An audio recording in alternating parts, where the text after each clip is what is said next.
The week 3 NFL DFS main slate robs us of most of the fun quarterbacks for NFL DFS. There is no Joe Burrow here. There is no Josh Allen, no Lamar Jackson, no Russell Wilson. It's a pretty interesting slate from that perspective where we are going to have to dig and identify the best plays at quarterback and then stack some games, try to find some loves we like for this week where it's a pretty wide open slate. So that's what we're doing today is try to talk ourselves, frankly, through this slate, identify the plays we like, and get you set for the week 3 NFL DFS main slate. Welcome on into the Heat Check, a FanDuel Research podcast. My name is JimSannes. I am a managing editor for FanDuel Research, joined here as I am every Thursday by Brandon Gdula. Check him out on X at Gdula13. He is on Blue Sky at Gdula. Check out his work at FanDuel Research, where he is a senior managing editor. Brandon, Ryder Cup apparently on my mind because I was thinking golf there for a second with the Tuesday slip, but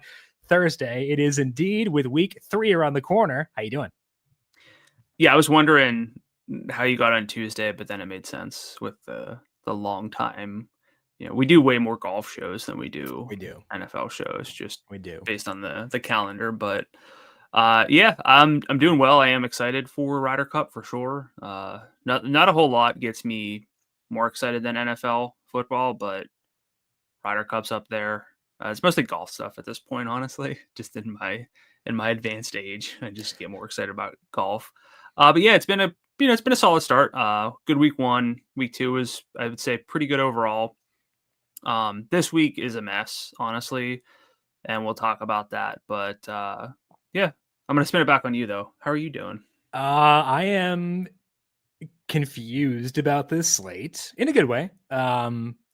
I think when there are not like crazy obvious plays, we can kind of separate from the pack if we're digging in and trying to identify the keys to success. That is not easy, which is why it's a pretty daunting slate, but I do think that we can do it. We've been playing DFS for a very long time at this point. We've been doing this podcast for a very long time. So I feel like we can do it. Maybe that's overconfidence, but we're going to dive in for today, outline why this slate is kind of wonky, dig into some potential games you could stack, or frankly, you could fade. We'll talk about that angle as well. And then outline some key trends to know, injuries to note, and our favorite plays each position on FanDuel. But first, a reminder to make sure you are subscribed to the FanDuel Research Podcast feed, wherever you get your podcasts every Thursday. This show goes up, breaking down that week's NFL DFS main slate. FanDuel Research Podcast, wherever you get your podcasts, hit subscribe. And if you like what you hear, leave us a 5-star rating and review as well. Of course, these shows are also on the FanDuel Football Betting YouTube page. We do stream live every Thursday, noon Eastern for that. Tune into live and put some questions into the comment box there as well. Leave us a thumbs up. We appreciate those of you watching on YouTube as always. FanDuel's getting you ready for kickoff with an offer you won't want to miss. New customers can bet just $5 and get $300 in bonus bets if you win. That's right. Pick a bet. Bet $5. If it wins, you'll unlock $300 in bonus bets to use all across the app.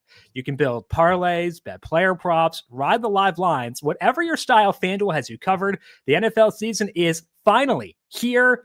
Whatever your style, FanDuel has you covered. I backtracked in the read and reread the same thing. Only question is, are you ready to play? Must be 21 plus and present in select states. For Kansas in affiliation with Kansas Star Casino, or 18 plus and present in DC, Kentucky, or Wyoming. First online real money wager only. $5 first deposit required. Bonus issued as knowledgeable bonus bets, which expire 7 days after receipt. Restrictions apply. See terms at sportsbook.fanduel.com. Gambling problem? Call 1-800-GAMBLER or visit fanduel.com/RG. Call 1-888-79-7777 or visit ccpg.org/Chad, Connecticut. Visit mdgamblinghelp.org, Maryland. Hope is here. Visit gamblinghelplinema.org or call 800-327-5050 for 24/7 support in Massachusetts, or call 1-877-8-HOPE-NY or text HOPE-NY in New York. Let's take a look now at this slate now for the week 3 main slate over on FanDuel. Brandon, we've talked a bit about our view of the slate already, where it's a bit of a free-flowing slate. But what to you are the keys to this week 3 main slate? Pliability.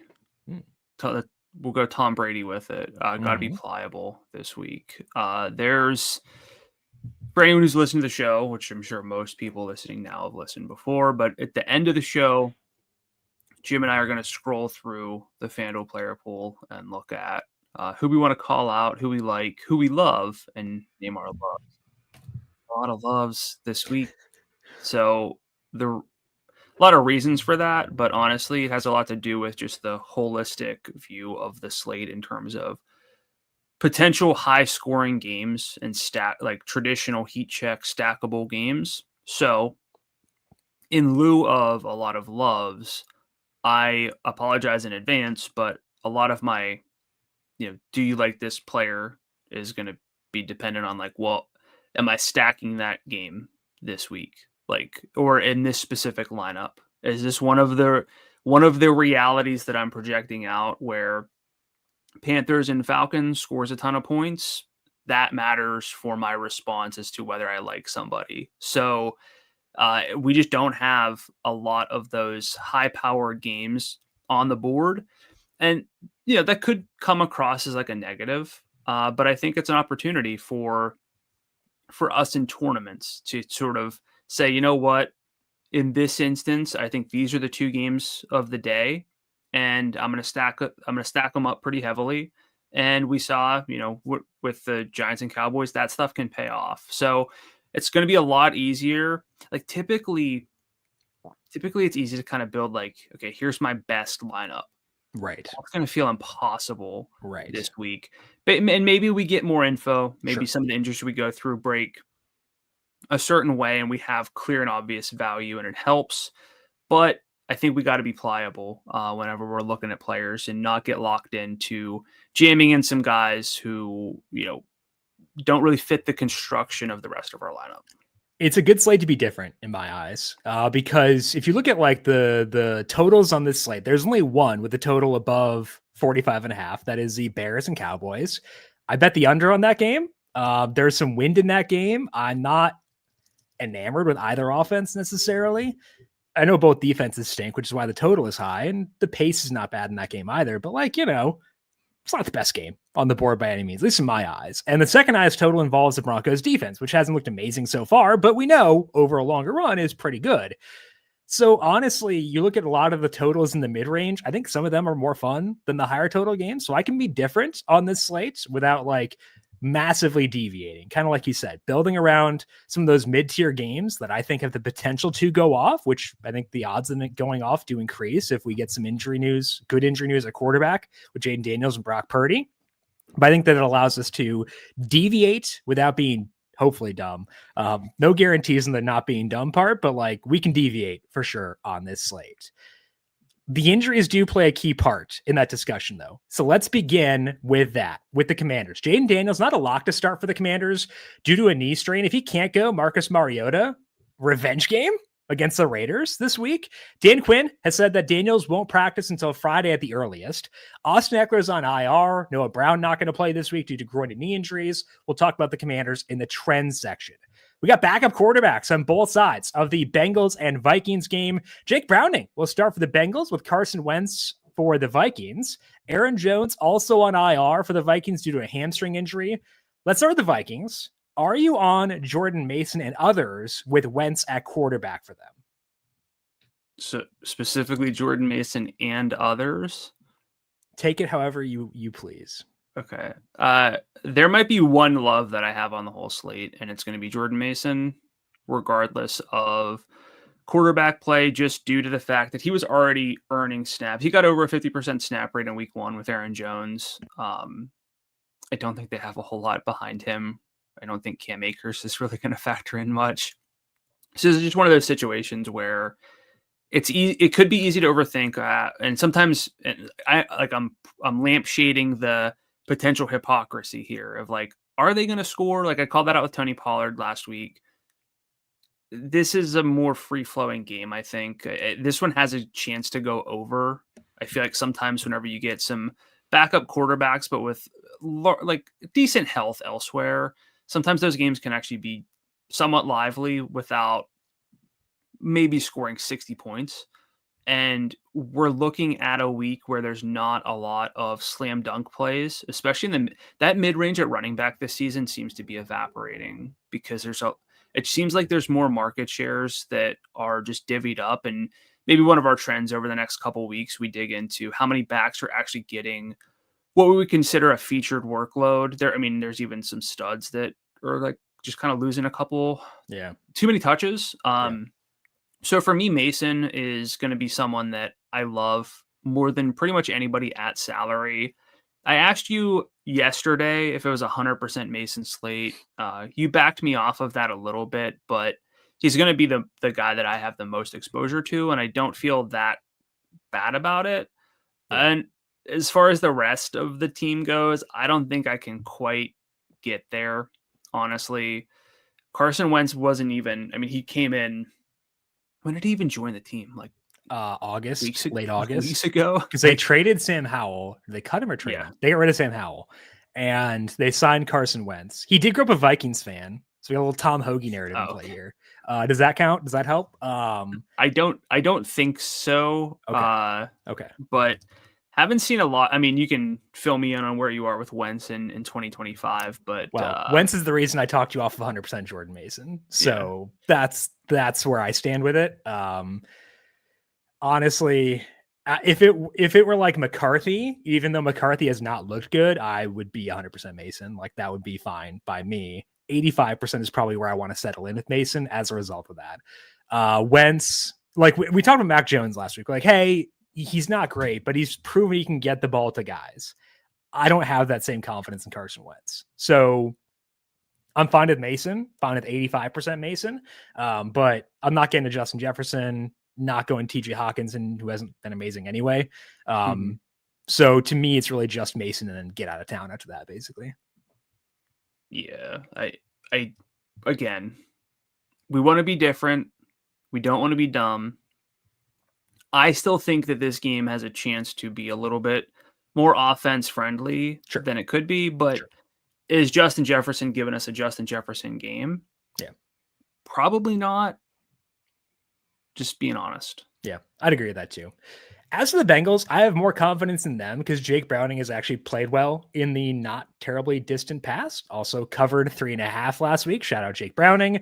Are you willing to use any of the skill guys against a very tough defense, though? Well, it's a little unfortunate because I called out the fact that these guys never have salaries that they just don't change, basically. And, they didn't change this week. And it's not for the reason that I want to call out that, like, oh, look at their salaries not changing, but you're looking at top dollar to roster Jamar Chase on FanDuel at 9,600. T. Higgins remains in that T. Higgins vortex between 71 and 73. He's 72 this week. And Chase Brown's salary has just gone up. He's 78 this week.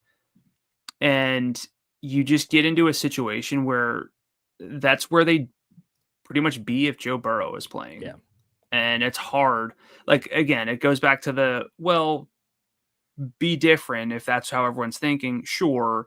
And as you mentioned, Browning played solidly, but had the 3 picks. Minnesota's probably going to play some keep away as well. So like this one, Cincinnati's just not run a lot of plays. It's not just this year. Like sometimes they just don't run a lot of plays.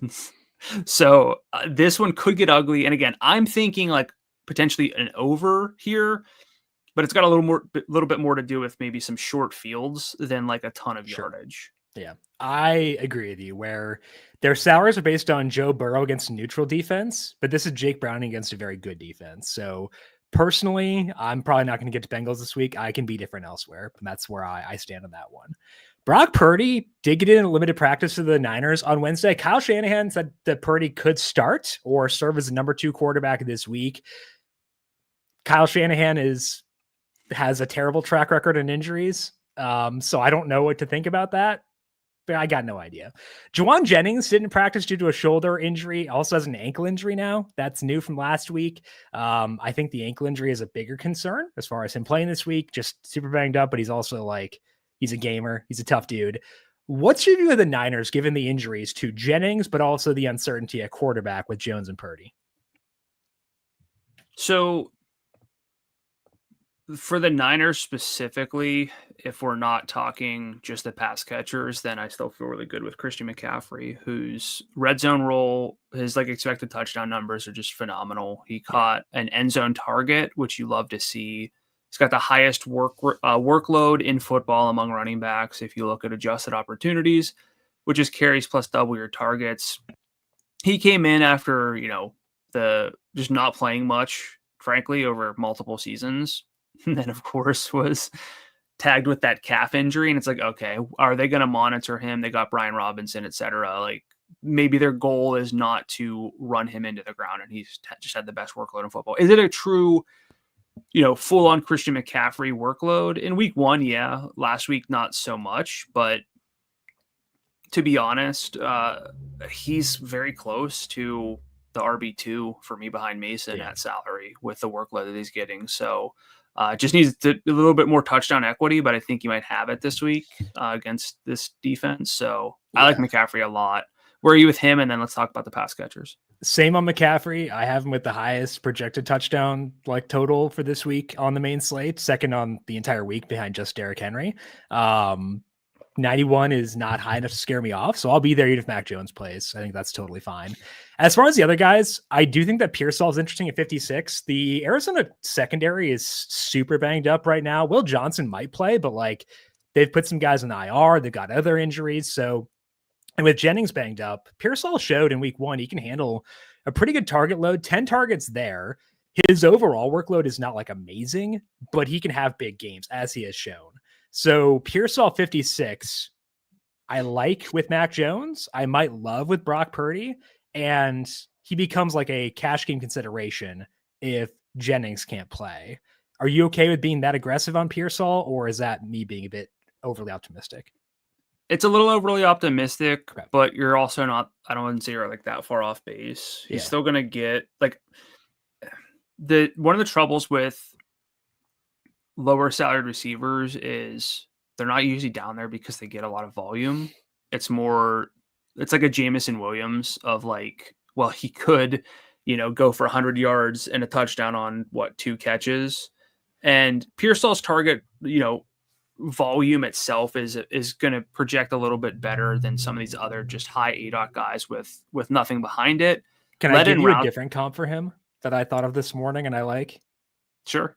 Darnell Mooney last year, where it was 20%, 18 to 20% target share, tons of downfield work, and not the best red zone role. And I used Mooney plenty last year. But I feel that's kind of where I settle in on Pearsall for a comp from a usage perspective is Darnell Mooney, which I think is a positive personally. Yeah, I mean, without Jennings, you'd expect them to get him the ball a little bit more because this team is already without Kittle. And this could be just Pearsall and McCaffrey getting, I don't know, at least 45% of the targets. I don't know if they quite get 50 combined. So I think it's going to depend a little bit, but I'm not that far off. And because honestly, the bigger question is, do we need to get down into that range? Because there's not a $9,000 quarterback to get to some of the higher salaried receiver. So I'm with you, but I think I'm a half step lower right now. I think that the benefit would be that it allows me to not deal with the nonsense in the mid-range at running back. I can go Jordan Mason plus 2 studs if I spend down. And I hate the mid-range at running back this week. It's Bucky Irving and a bunch of goop, and that's it for me. So I'd like to go Mason plus 2 studs when I go 3 running backs. Justin Fields has already been ruled out for the Jets due to a concussion. Tyrod Taylor will start in his place as they face the Buccaneers. We'll discuss that one in the bookmaker section. Dallas Goedert returned to practice Wednesday after missing week 2 due to a knee injury. That should put him on track to return. They haven't thrown the ball at all this year, though, the Eagles. So let's review the Eagles if we assume that Goddard is back on Sunday. Well, typically the checklist for targeting the 3 Eagles pass catchers is that if one of them is out, you can target the other 2. If all 3 play, gets a little bit murkier.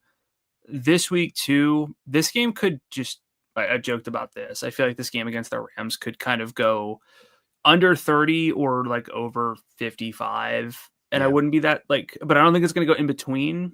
And I would lean more on the under than the heavy over there. Yeah. It feels like a pretty limited path for this one to go the way of a ton of points. And that's it's kind of annoying because the Eagles don't have to throw the ball a ton.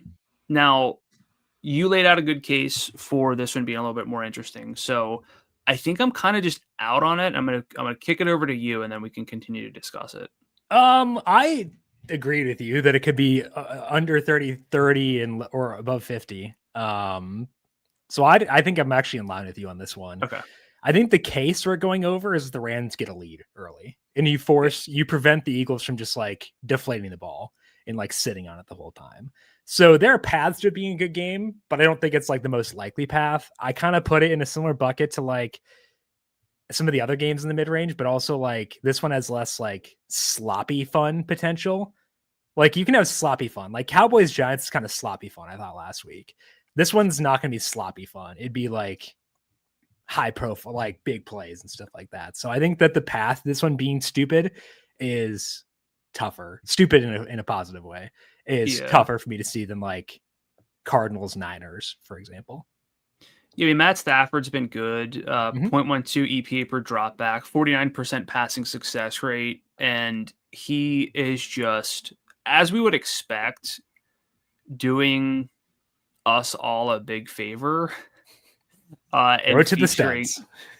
Just featuring two guys, and honestly, we can talk Kyron Williams like very briefly and write him off, basically, which is nice.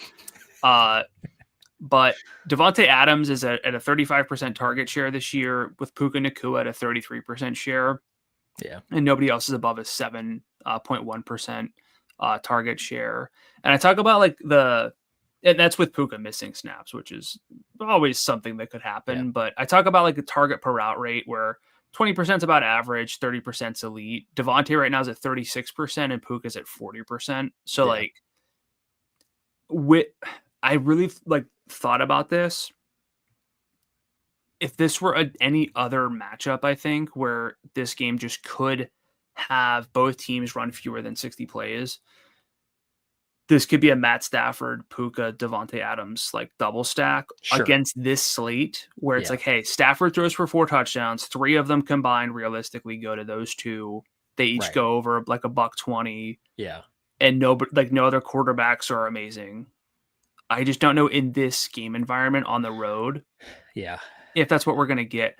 Now this is like a divisional loss revenge, or like a playoff loss revenge game at least. So there's that, but I don't know. Are you more likely to stack this or avoid it? Avoid. Yeah. I will have stacks of it, but like more often than not, I'll be avoiding it. Like it's a bummer. Yeah, because like I like Devontae Adams a lot, and I'll use him. Not gonna use Kyron, as you alluded to, losing some work to play Corum now. Puka's salary is very high, and I'd rather spend up for the backs in that range than for Puka. I don't mind Saquon 89. That's totally fine by me. But like, it's pretty thin as far as like guys I love in that game. It's basically just Devontae, cool with Saquon. That's where I settle in effectively, which is not enjoyable. Emeka Egbuka didn't practice the Bucs Wednesday due to hip and groin injuries. Left tackle Tristan Wirfs was limited after he got in some practice last week. We'll talk about them in the bookmaker section. Bucs also without 2 starting linemen on the offensive side.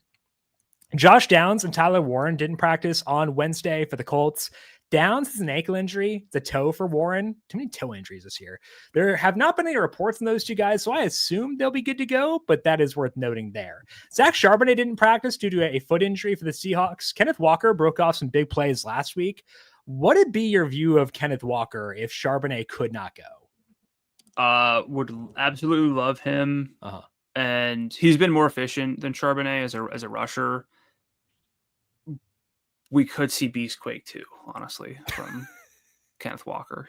So that'd be fun. I will not use him if Charbonnet does go because they're just alternating drives with those 2 guys, and I want no piece of that. But like if Charbonnet sits, I'm okay with it. So fully dependent on Charbonnet. I would like him. He'd be more of like a 70% kind of guy, like below Mason for me, but still would like him if Charbonnet does not go, but I'd be pretty high. Well, maybe 80. I think it'd be close. Sure. Yeah, I think you're right. Okay, fair enough. Ladd McConkey missed practice Wednesday with a bicep injury. I didn't see him get hurt Monday, but that game was also like by the end, I was a little groggy at that point. So that'll bear watching during the week. And then Christian Kirk got in a limited practice Wednesday with his hamstring injury. Head coach D'Amico Ryans said he expects Kirk to be out there for a revenge game, revenge game against the Jags. Any interest in your favorite, the Texans passing offense? You framed it that way for a reason. I've been out on this offense. They don't give CJ Stroud any time. CJ Stroud's not able to make up for that necessarily with the pass catchers that he has available to him. Nico Collins himself is not enough. With that said, I find it somewhat intriguing, at least, with how good Nico Collins' workload has been. He has been he's got one of the best workloads in football. I track money target share, which is the percentage of your team's targets where you are physically located inside the 10 or in the end zone whenever you actually receive the ball. It's like a pass from the 21 is not going to count as a red zone target, but if you're in the end zone, it's a pretty viable target for sure. That's awesome. And there's not a whole lot else. Nobody's really proven that they're the wide receiver 2 or even the pass catcher 2. So like Christian Kirk, if he's back, it's a pretty easy stack where you could get, 58% of the targets between two guys against the defense that I'm not really worried about. The biggest problem is that it's on the road. On the road, 16 or 14 mile per hour winds right now, potential for rain. It's a dome team going outdoors. Those are downsides. I still think that the salaries are low enough where it's like, I don't want to cross him off. Like Stroud is 67. He's running a bit more, which is good. They've had really tough matchups so far too against the Rams and Buccaneers. Jaguars are not that in my eyes. So good matchup for them. Nico's salary 78 is not bad either. I just worry about indoor team going outdoors, playing in heavy winds. That's enough where I'm like, whatever. But like, I don't want to write them off just because the salaries are so low. I'm monitoring this situation for sure. Okay. I like that phrasing of it. And I am. This is one of those too, where it's like, okay, no game's perfect. Sure. We worry about the win more than probably most. Because there's a lot of stupid fun energy potential in that game. And like, honestly, the Texans are not off to a good start. It's a divisional game. Mm-hmm. I mean, neither of these teams are off to they're not inspiring a lot of confidence. And this one could be so ugly. And it's just like, boy, why did Brandon even what did he see in this? But again, there aren't a lot of great games. Yeah. The worst one, the worst thing about this game is either Houston's defense or the weather. Yeah. But sometimes, their defense is traveling. The weather itself is if this is the game, I think there's a non-zero chance this is a top 2 or 3 game on this slate. Mm-hmm. And we would know pretty much how to stack it. Well, on one side. The Jags are back to you. Jags are interesting. Do you have any interest in I should have interest in the Jags. But it's tough, right? Yeah, I mean, it ain't great. When your quarterback's waving off your coach and I think your lead receiver, I don't know, has a wrist injury or something. Just never. And your number 2 receiver plays a lot of snaps on defense because you got some injuries in the secondary. I don't know, man. Yeah, it's weird. So I'm mostly out on this one, but like I said, I'll monitor it and maybe I can get a stack in there. If the wind goes down, I'll be more interested, is what I would say. Let's dig in now to the bookmaker section for this week. Talk about some potential game stacks for this week 3 main slate and begin with the highest total on the main slate by a wide margin. That is in Chicago for the Bears and the Cowboys. Total is 50.5, with this game being a pick'em effectively. Both defenses are bad, which is why the total is high. What's your read on this game, Brandon? Well, we get Dallas going outdoors, which you don't usually love, but I don't think either defense is going to be able to stop anybody for the most part. Frankly, Dak Prescott is basically one of the, I don't know. We talked about this after week 1. We thought he looked good, and then it was a slow start. I don't know where we'd be if that game didn't go to overtime. Perception, I think, would be a little bit different. He really bailed me out because I was heavy on Dak last week with just a second half and overtime that was very helpful. But he's graded out well according to the PFF grades for anybody who cares about that. And honestly, Caleb Williams has not been that bad by those same numbers. Now, I typically look at things like EPA, but I think those sort of capture public perception a little bit more in terms of what the data is saying. So I see this one being fun in a lot of ways, and I really feel like this is I'll save the question for whether this is a 2 QB game, because I think it is on this slate in particular. But this is a stack it and get out. I don't think you're really going to get a lot of surprise touchdowns here. So I like this one. Holistically, where are you with it? Well, do you think it's like the runaway, like, best game on this slate considering everything? No. Because I think that's how it'll be treated. That's if right, you look at like projections and stuff, like Caleb Williams and Dak Prescott are like the top 2 quarterbacks in the slate, if we assume Jaden Daniels does not go. And it's like, that feels ambitious to me. Yeah. That's why I like looking at the PFF stats in that context, because I think what's been on the tape is how people really think about stuff, not really the EPA numbers. Right, exactly. I'm pretty low in this game from like a total perspective. That's because like both defenses stink, and that's why the total is so high. But my total model puts a lot more weight in offense than it does defense, and neither offense here is like amazing. And then you add in wind, and the total comes down quite a bit. Like, let's just play with this here. So right now, I have the total at 44.4. If I decrease the wind to 0 miles per hour, it goes to 46.3. So down, the total ticks down 2 full points because of the wind. That's noteworthy. Cowboys indoor team going outdoors, playing the wind. And I do think the roster rates will be pretty high. So if you give me one lineup, I am fading this game within that one lineup, like a single entry lineup. I think it's fine for cash games because, like both defenses are bad. We know where the ball's going, stuff like that. But like single entry, I'm not using either quarterback in that. Just give me one lineup, because I think this is a good spot to deviate, given that there are paths to disappointment, because both offenses are, frankly, like, I think the Cowboys offense is pretty good, but it's going outdoors. And I think the Bears offense is mid. So to me, I can be different without being dumb. And I find that pretty attractive. Yeah. So both defenses right now through 2 weeks are bottom 6 in EPA per dropback allowed, success rate allowed, completion percentage over expectation allowed. Can I quiz you quick? So I look at the early down numbers, and this is not going to go well for me, like in the under. Just I want to preface it with that. League average EPA, or like league average EPA per dropback early downs based on number fires metrics, 0.10. Where do you think opponents facing the Bears are at so far, unadjusted for just like raw number? 0.3. 0.3 would be like MVP, so that'd be good. Yeah, it's higher than that. Okay. What do we got? 0.71. Okay. All right.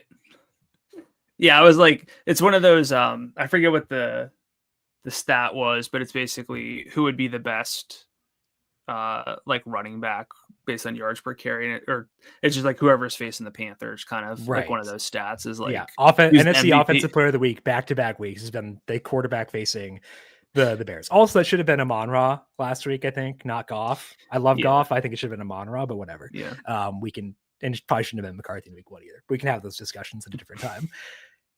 I feel like the paths to like disappointment here are pretty obvious based on the win, based on the offenses. I will still get here though. So it's not like a full fade for me. It's a single entry fade specifically. For multi-entry, I could still see a situation where, like, if you give me 20 lineups, I could still have Dak and Caleb in like 5 each. So like I'll still have this game a decent amount, but for like again, single entry lineup, give me one dart, I'm fading this game. Like probably full fading in that one lineup. Yeah, and like there's no Micah Parsons. Yeah. But Dallas is still 11th in pressure rate for what it's worth. They were pretty good against the Eagles. Like Dallas just looked better in that week 1 game. Yeah. And then they looked kind of bad.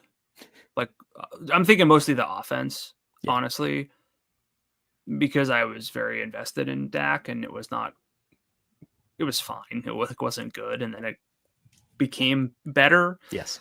But like realistically, if this game's good, we know how it's going to be good. Correct. At least. Like you can do a Dak, CD, Roma Dunze stack. You can put Pickens in there too if you want. And like, cool. I know where the ball is going at this game as well. That's a pretty attractive aspect of this game. And I do think that better days are ahead for I was going to call him like eternally disgruntled DJ Moore, but I don't know. I don't know how he's doing this year. I haven't really checked in, but like it's sort of viably average numbers across the board. And I would expect them to get a smidge better. And like, you could do a Pickens Moore double stack. Yeah. Like mini stack and be very different on. It's weird because like you asked me this and I was like, is this a 2 QB game? And I know consensus is going to be like, this is the best game, but there's wind, indoor team going outdoors, etc. There are ways to get a little bit different. I think there are basically 4 viable pass catchers, those 4 receivers. I wouldn't really mess too much with the tight ends. Nope. And then we've got Javonte, who is going to be a thorn in our sides, I think, all year, thinking ahead to like the Thanksgiving slate. Do you get how much Javonte do you get? Does he punch in 3 touchdowns? Does it ruin all of the Dak, equity that we get? But he's been better, I think, than I would have expected.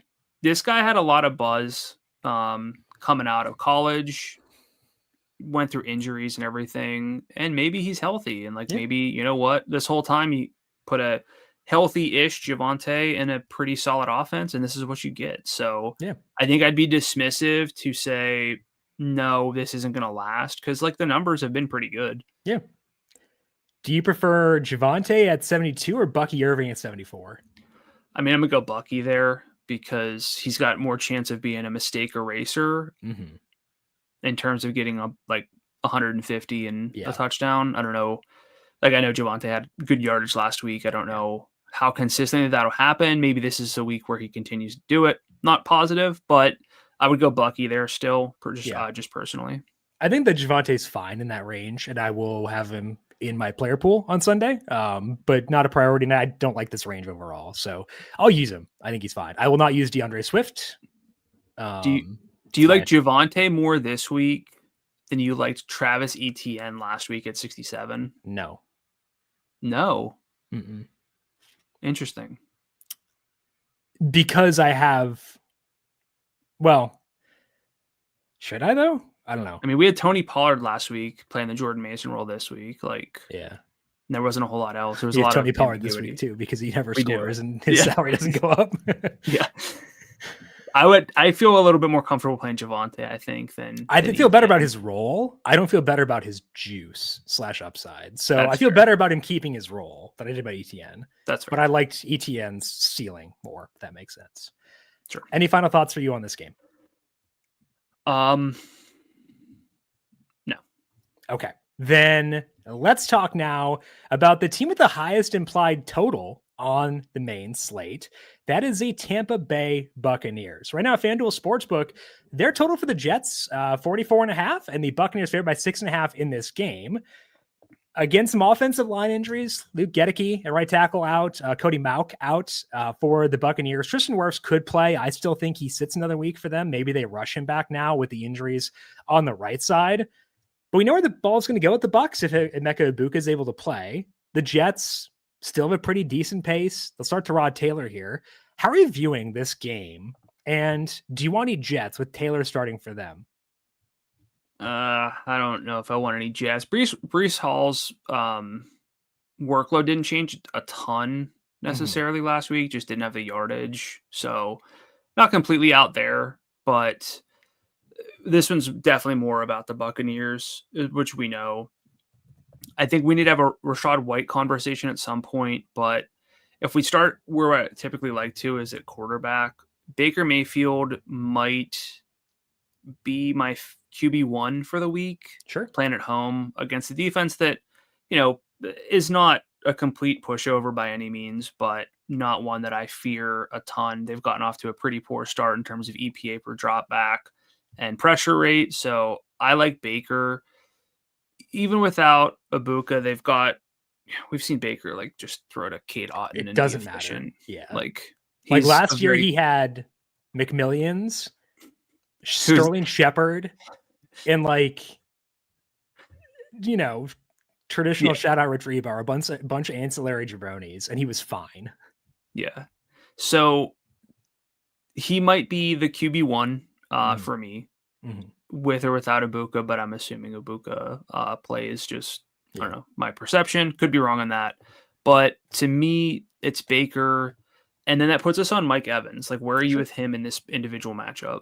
I always worry about Evans against corners who are willing to shadow, and the Jets have been willing to do that with Sauce Gardner this year. And it's a little bit concerning for sure, but it's still Mike Evans. He's still earned targets. Last week, he had a very tough match with Derek Stingley and still got 11 targets there. He faced AJ Terrell in week 1, got 8 targets there. So he's faced tough cornerbacks and still gotten volume. The production has not been there, but this is, I think, a better matchup than what they've had, at least in last week against Houston. So I do like Evans 76. He's not a priority for me, but I'll wind up on him because of Baker. I would downgrade the stack a bit if Ibuka can't coach, because that is taking away a player who's been very good so far. But I wouldn't be out on them by any means in that scenario. Any Sterling Shepard interest for you if Ibuka does not go? Potentially. Let me. Because he got 3 or 4 downfield targets in week 1. He's playing a ton of snaps, and frankly, eye test wise, he's looked okay. And that's an improvement from past iterations of Sterling Shepard. Yeah, let me double check this stat. This is not the end all be all stat necessarily, but it's good for projecting things out. Target per route rate for Mike Evans has been 28%. Again, I mentioned 30's elite, 20's about average. Ibuka's at 18%, but Shepard's at 17%. Yeah. So I wouldn't hate that by any means. He is it's $4,900. That's not bad. There's not a lot that's great on this slate. It would require Ibuka to be out because that'd open up targets, but yes, I'd be okay with it. Flip side though, Ibuka's out. Do we just see Bucky Irving get 12 targets? Potentially. I do think it would bump up Bucky, personally. Yeah. She's got 5 catches per game, 15% target share, he's at 20% target per route rate. And yeah. So I think Bucky could be a little bit more involved, which brings life into Bucky in Baker stacks, which is interesting. Bucky, Baker, Evans, fine. I think that's a totally fine play. You could get every yard. I think Rachaad White will get his 25, 30, which is fine. Yeah. But I think that Bucky, getting him going is going to be important for the season. Not that he's not going yet, but just making sure that they're not going to treat this as it's been an 80-20 split, 70-30 last week, sort of, in terms of the snaps between those two backs. But you bring up an interesting point with Shepard, but I do think that Bucky would really benefit without Ibuka. That's a good point. And I agree with that too. I was a bit worried that Bucky might have been banged up after Monday, given they had Rachaad White get that late work. He was not on the injury report at all Wednesday, though, so we're clear to go on there. I think that he's a solid play and probably my favorite play in that mid-range. Again, I hate that range of running back this week, but he's my favorite guy there.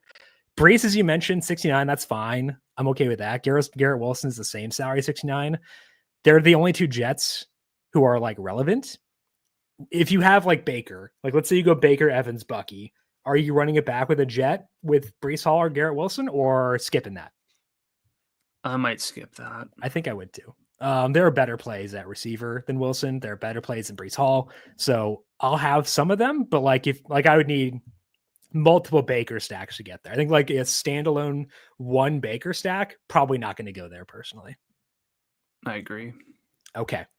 Let's finish up with our third game in the bookmaker section, which is actually the second highest total on the slate. It's a pretty fun real life game. That is the Broncos and the Chargers. Right now, FanDuel Sportsbook total is 45.5. The Chargers favored by 2.5 in this game. Broncos defense is good, but they did get involved in the shootout last week, which is also on the road and indoors. Now they're facing Justin Herbert, who is looking pretty fun so far this year.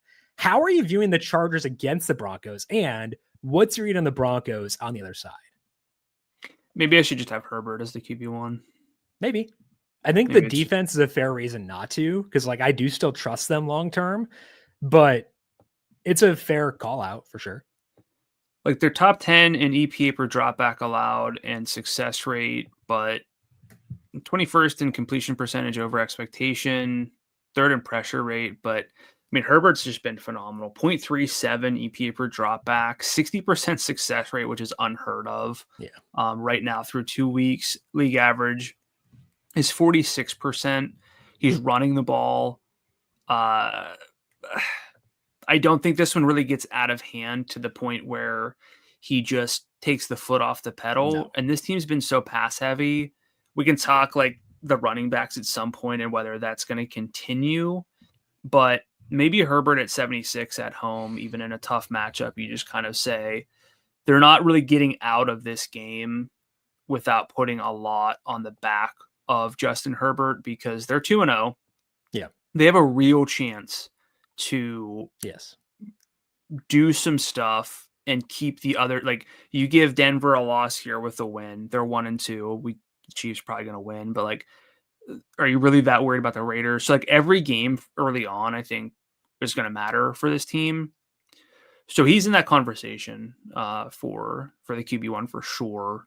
And he's got pretty easy stack candidates. So I like Herbert. I think this game's a little bit decent, but I do think it's a 1 QB game, frankly. I might push back on that. But I do think that Herbert is in like if I set like probabilities that I have a player in my player pool for Sunday as of like Thursday at noon, I think Herbert's probably close to 100%. Like I think that I will have him in my player pool. I feel pretty good about that. And there's not a lot of quarterbacks I can say that about this week. So like he might wind up being like my QB 2 or 3 somewhere in there. And like I mentioned before, I'm not stacking Bears Cowboys in a single entry lineup. I could see myself going Chargers, with a Herbert lineup. So I could see that. As for Bo Nix, you mentioned it's a 1 quarterback game for you. My pitch for Bo Nix would be he does run a decent amount. And I think we got some pretty good stack candidates with him. It is indoors. That's a bonus too. He has looked bad. So I understand why you wouldn't want to go there. And his salary's not that low at 72. But like the running is enough to at least like make me put him at like a 0.25. If Herbert's a 1, Bo Nix to me is like a 0.25. That's fine. And it's a little bit of a downer because I liked Bo Nix more last year than you did, I feel like. Yeah. And I'm not sold on it. Maybe I'm putting too much in that week 1 game. Maybe they were just not taking Tennessee very seriously. I think Tennessee's defense is pretty good, frankly. I think that's part of it. Sure. Last week indoors, 21.2 FanDuel points. So you like that. And you mentioned the stack candidates. I think that's the best thing in his favor. Yeah. It is a little bit dispersed. Like I don't want to overstate that. Oh, this is a 2-man. Like there's the Puka Devontae. This is a 2-man passing offense. This is like, yeah, too light, maybe. I don't know. Like, but through 2 games, Troy Franklin's at a 22% target share. Waiver wire, poster boy this week, basically, Troy Franklin. 43% of the red zone targets, 28% target per route rate, though, which is pretty interesting. That game was in my 4-box because I've capitulated and gotten a 4-box. I have Sunday ticket now, so I've capitulated. But like, that was one of the games I had on. It seemed like every time I looked at that game, the ball was going to Troy Franklin. 9 targets in that game, and like they were doing it because he kept coming through. 8 for 89, his final like stat line there. We know that like usage is hard to predict with the Broncos because Sean Payton does like to mix things up. But like, I think that Franklin has been good enough to justify continued usage, at least continued snaps. So I don't mind that for Franklin, especially at 52. We mentioned Sterling Shepard before. I much prefer Franklin over Shep if we're going to like dumpster dive a bit at receiver. So his snap rate shot up from 58% to 85% last week with Marvin Mims not playing as many snaps. And then Franklin led the receivers in route rate at 85%, up from 61%. So this could be a legitimate, sort of buy low spot. I probably should bold his name in green as like I'm building one lineup. Why not go to Troy Franklin? Although I kind of got similar vibes from Kayshon Boutte last week, and he ended up with 1 target, and he did score, thankfully, but I don't think we're quite to that degree. But I don't want to get out over my skis on Denver and their pass catchers who aren't Courtland Sutton in terms of what's going to stick week to week. And Sutton has not done a lot this year, but 65, we know what he can do. Yeah. Like he's still in play too. This is probably this game itself probably sums up do you like this guy? It's like, well, it depends. Like, am I playing Troy Franklin and Courtland Sutton in my other stacks? Not really. But if I'm playing Justin Herbert here and he's got 3 pass catchers, like that's a more concentrated target tree. Yeah. Well, then yes, I'm playing those guys too. So I know it's not as fun to say, this guy, play this guy. It's like, I think you really have to think about each and every lineup you build and how it would go together in these tournaments. Chargers pass catchers. Let's assume that Ladd McConkey does play. His salary 75, Keenan Allen 6,000, Quentin Johnston 58. What's your read on them again if we assume that Ladd does play? So it's not as simple as this is the one guy. I think there's 3 guys right now who have over a 23% target share or better. Which is frankly pretty sick. Now that does mean you're looking at you might play 2 guys and get it kind of wrong. What's up? I was just thinking like, okay, there was a team that had this like last year too, where they had 3 guys with a 20% target share. Like who was that? And I realized it was Keenan Allen and the Bears with Adunze and DJ Moore. And then I got sad. I don't know. I think Keenan's still kind of fun a little bit. He's like fun, but I like, So Quentin Johnston, Ladd McConkey at 23% target shares, Keenan Allen at 28%. And if you go by the target per route rate, 35% for Keenan, which again is above the elite mark. Ladd and Quentin Johnston at 24 and 25% respectively. So also above the very good mark. Like that's a pretty much 25 would be like very good, just not elite. So you still might guess wrong if you play 2 of them. You might kind of get lost on the one who's not there. And for the big plays that Quentin Johnston's had, he's at 75 yards per game, but Keenan Allen's at 64.5 and Ladd's at 61. So it's not that big of a gap. Ladd has not been targeted in the red zone, unfortunately. The money targets are more to Johnston and Keenan Allen. So how would you rank these guys? Considering salary and matchup and stuff? Yeah. Do you like all of them and how would you rank them? I might, this is probably stupid, but I might rank Ladd last. Yeah, let's do it. Or do you agree? It's nothing against him. It's just the usage right now. And that could change, but the salary. And the salary being immense. Keenan might be one. Like his usage is really good.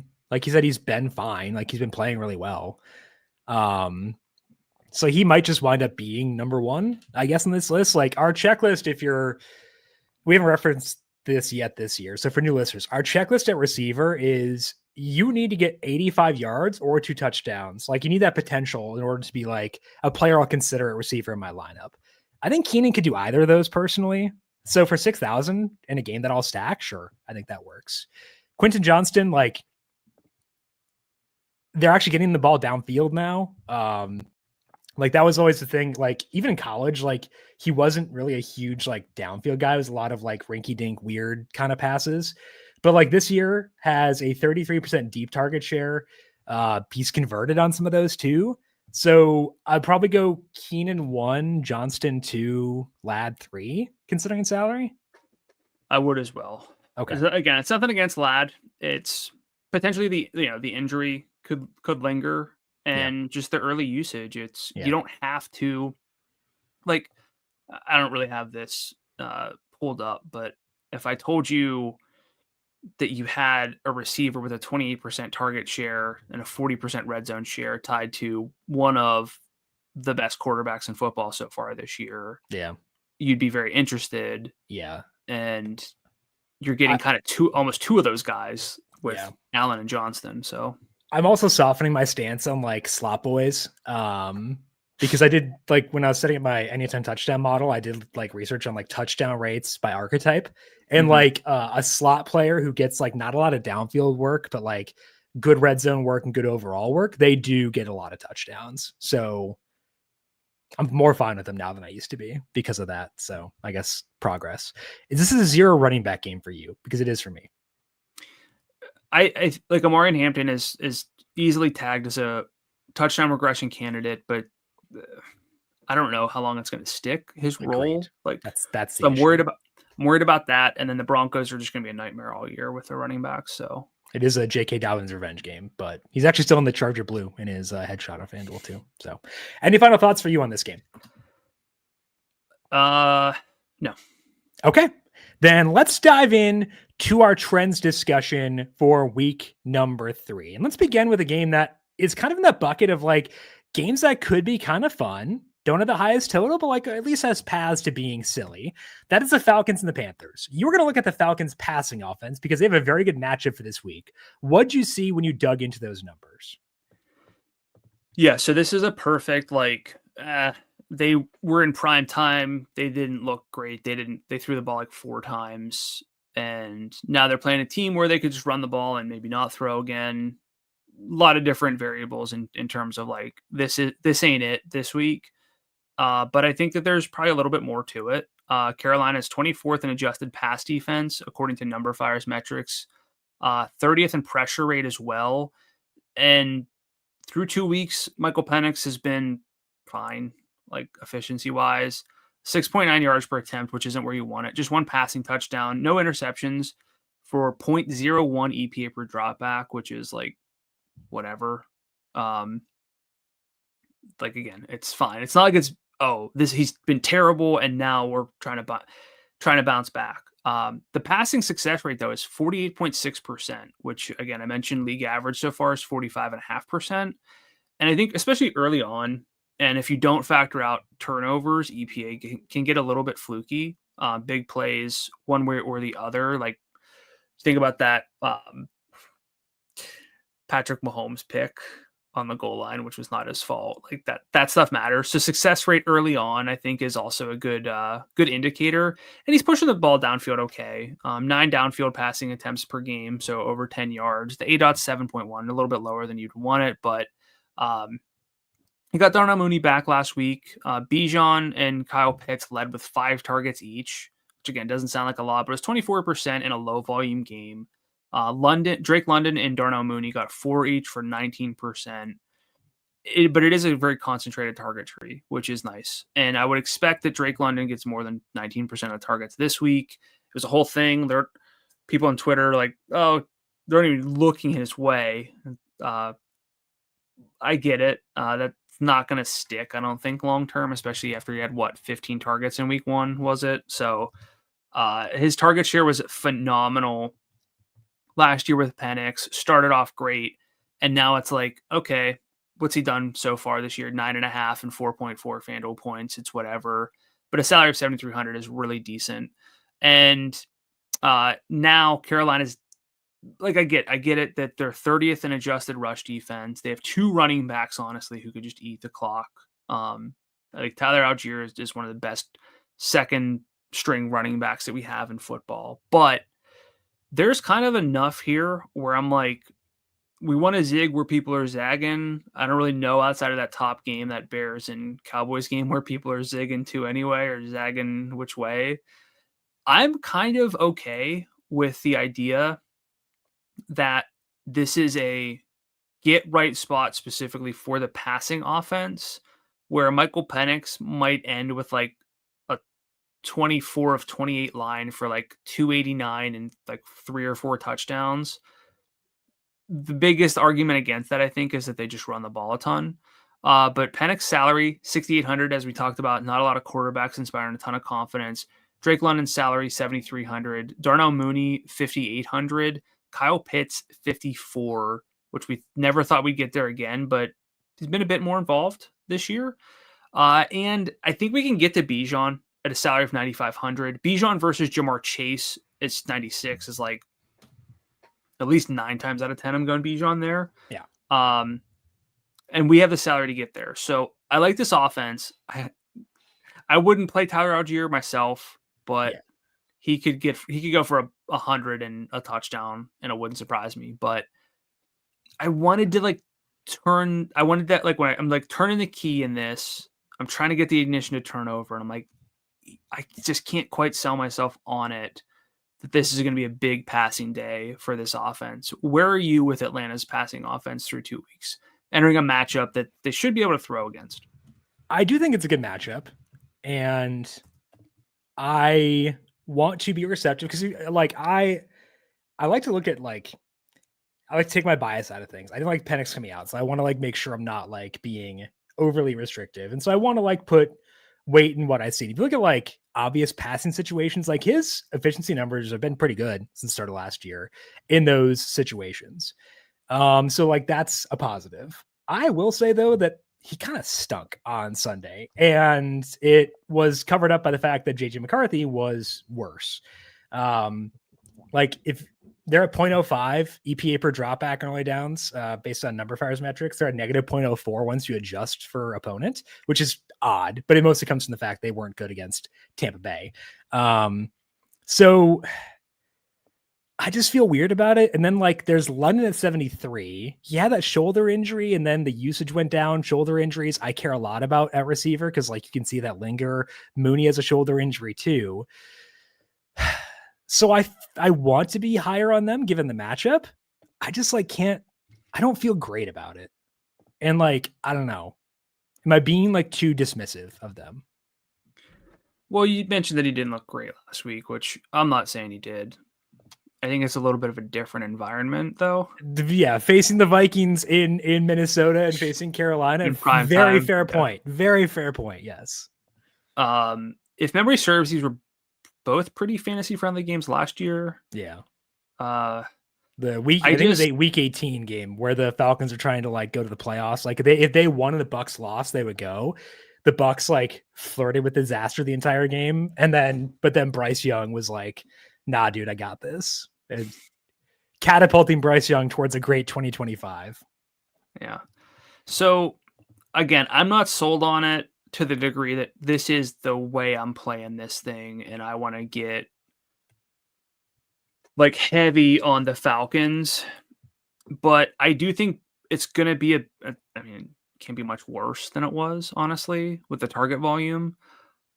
I really and I almost wrote up the Rams, but I just couldn't quite get there. I think they're fun, but just maybe not this week. This might be a very similar thing because I don't know if there's going to be enough pushback to force. We might just get another 5 targets, ties for the team lead. But I was actually going to ask, where's your model have this one for the Panthers? Are they going to be lively? No, I bet their money line. I don't want to put you on the spot. I bet their money line. Okay. So yeah, I think that they'll be alive. Do I feel good about backing Bryce Young based on the way things look for his first 7 quarters this year? No, I do not. But I did. So here we are. I also bet the Titans. So we're just going to bet on a lot of bad teams in week 3, apparently. Well, I guess we'll talk about this later, but is Bijan in the conversation for stud number 1 for you across all positions? McCaffrey's higher for me. Okay. I think so too. But Bijan over like Jamar Chase, I agree with you. Bijan over Saquon, I agree. So he's like probably number 2 stud, I would think. Yeah. Bijan versus CeeDee Lamb, I'd go Bijan as well. I think Lamb's a good play, but I prefer This is one of those where they're not getting through 4 quarters where Bijan wasn't involved. He's either going to run so much, and he gets 100 yards from scrimmage every freaking week. He's either going to run. I guess prop is 100 yards from scrimmage. Probably.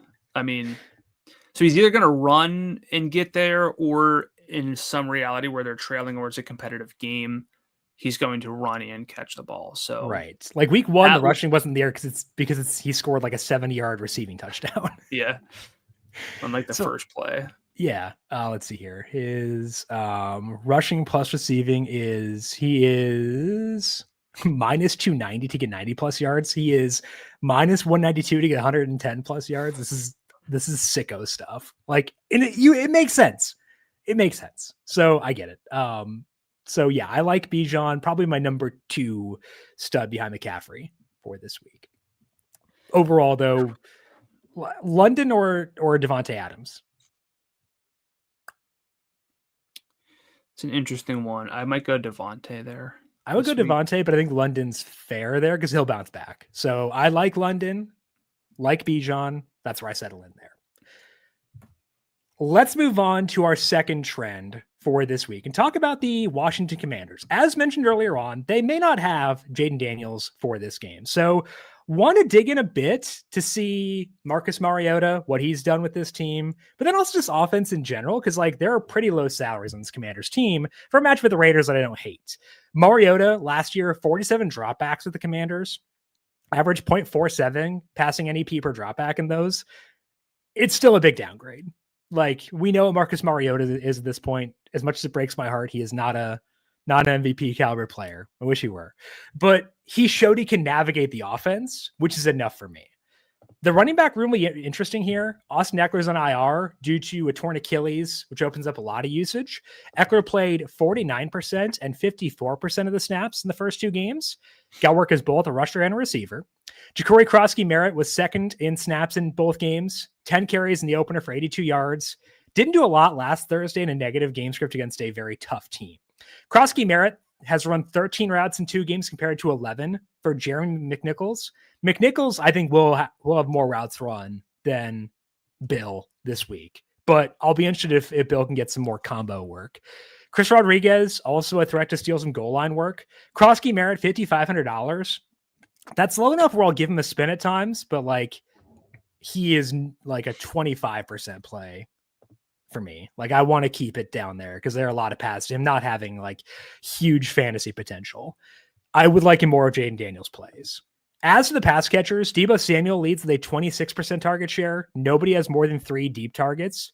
There is some usage up for grabs with Noah Brown out this week, which could help maybe Terry McLaurin get going. 9 targets for him in week 2. 2 of those were deep. McLaurin's salaries come down to $6,600. Deebo is $67. I think those are low enough for us to be okay with them, despite their shortcomings. So overall, I think there are players we can use here.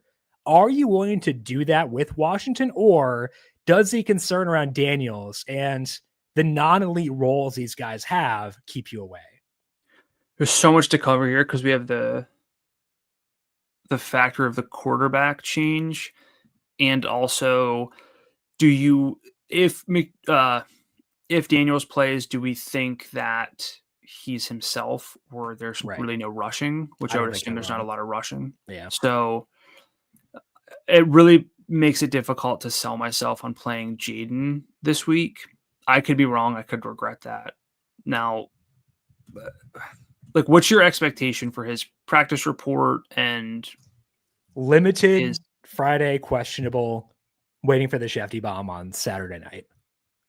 So yeah, if he's not full by Friday, which it doesn't seem like it, I don't know. Like, this is also one of those where Washington's on that mini bye. after playing Thursday, and the Raiders played late Monday night. Yeah, they played Monday. Do they need to play Jaden Daniels? And if they do they need to run him into the ground or anything? So I don't think this is just one. Yeah, this is just one of those where I see the path for Jaden Daniels just breaking the slate being very, very minimal. Yes, so that does make the pass catchers though interesting. If you have Jaden just kind of dropping back and picking things apart a little bit, Debo's got a 28% target per route rate run, which is pretty incredible for him. Especially if you're not going to run Jaden a ton, get Debo a couple more carries, some jet sweeps kind of thing to sort of simulate Jaden Daniels' rushing ability. I think he's the more interesting of the two. Sure. Terry, I used to love a lot. He's still really interesting. He's got half of their money targets, but he's just so boom or bust, and it's difficult now that you have Debo in the mix. So that's where I'm with the pass catchers. It's pretty tepid. I don't know how many Raiders I'm going to play. Like Jacoby's interesting. Bowers is interesting. So these guys are probably stacks only. Yeah. And then we get to the running backs with Ja'Cory Krosky Merritt. I understand the hype. Yeah. But nothing is really indicating to me that he's going to be a 3-down back. Correct. And so you can play Jordan Mason, who's probably effectively going to be a 3-down back. You can just kind of change your lineup a bit and not have to play a 2-down back. So I understand it. I know the hype is very real with Bill, but it's going to be mostly tied to game stacks, or I try some sort of like Jordan Mason fade. Yeah.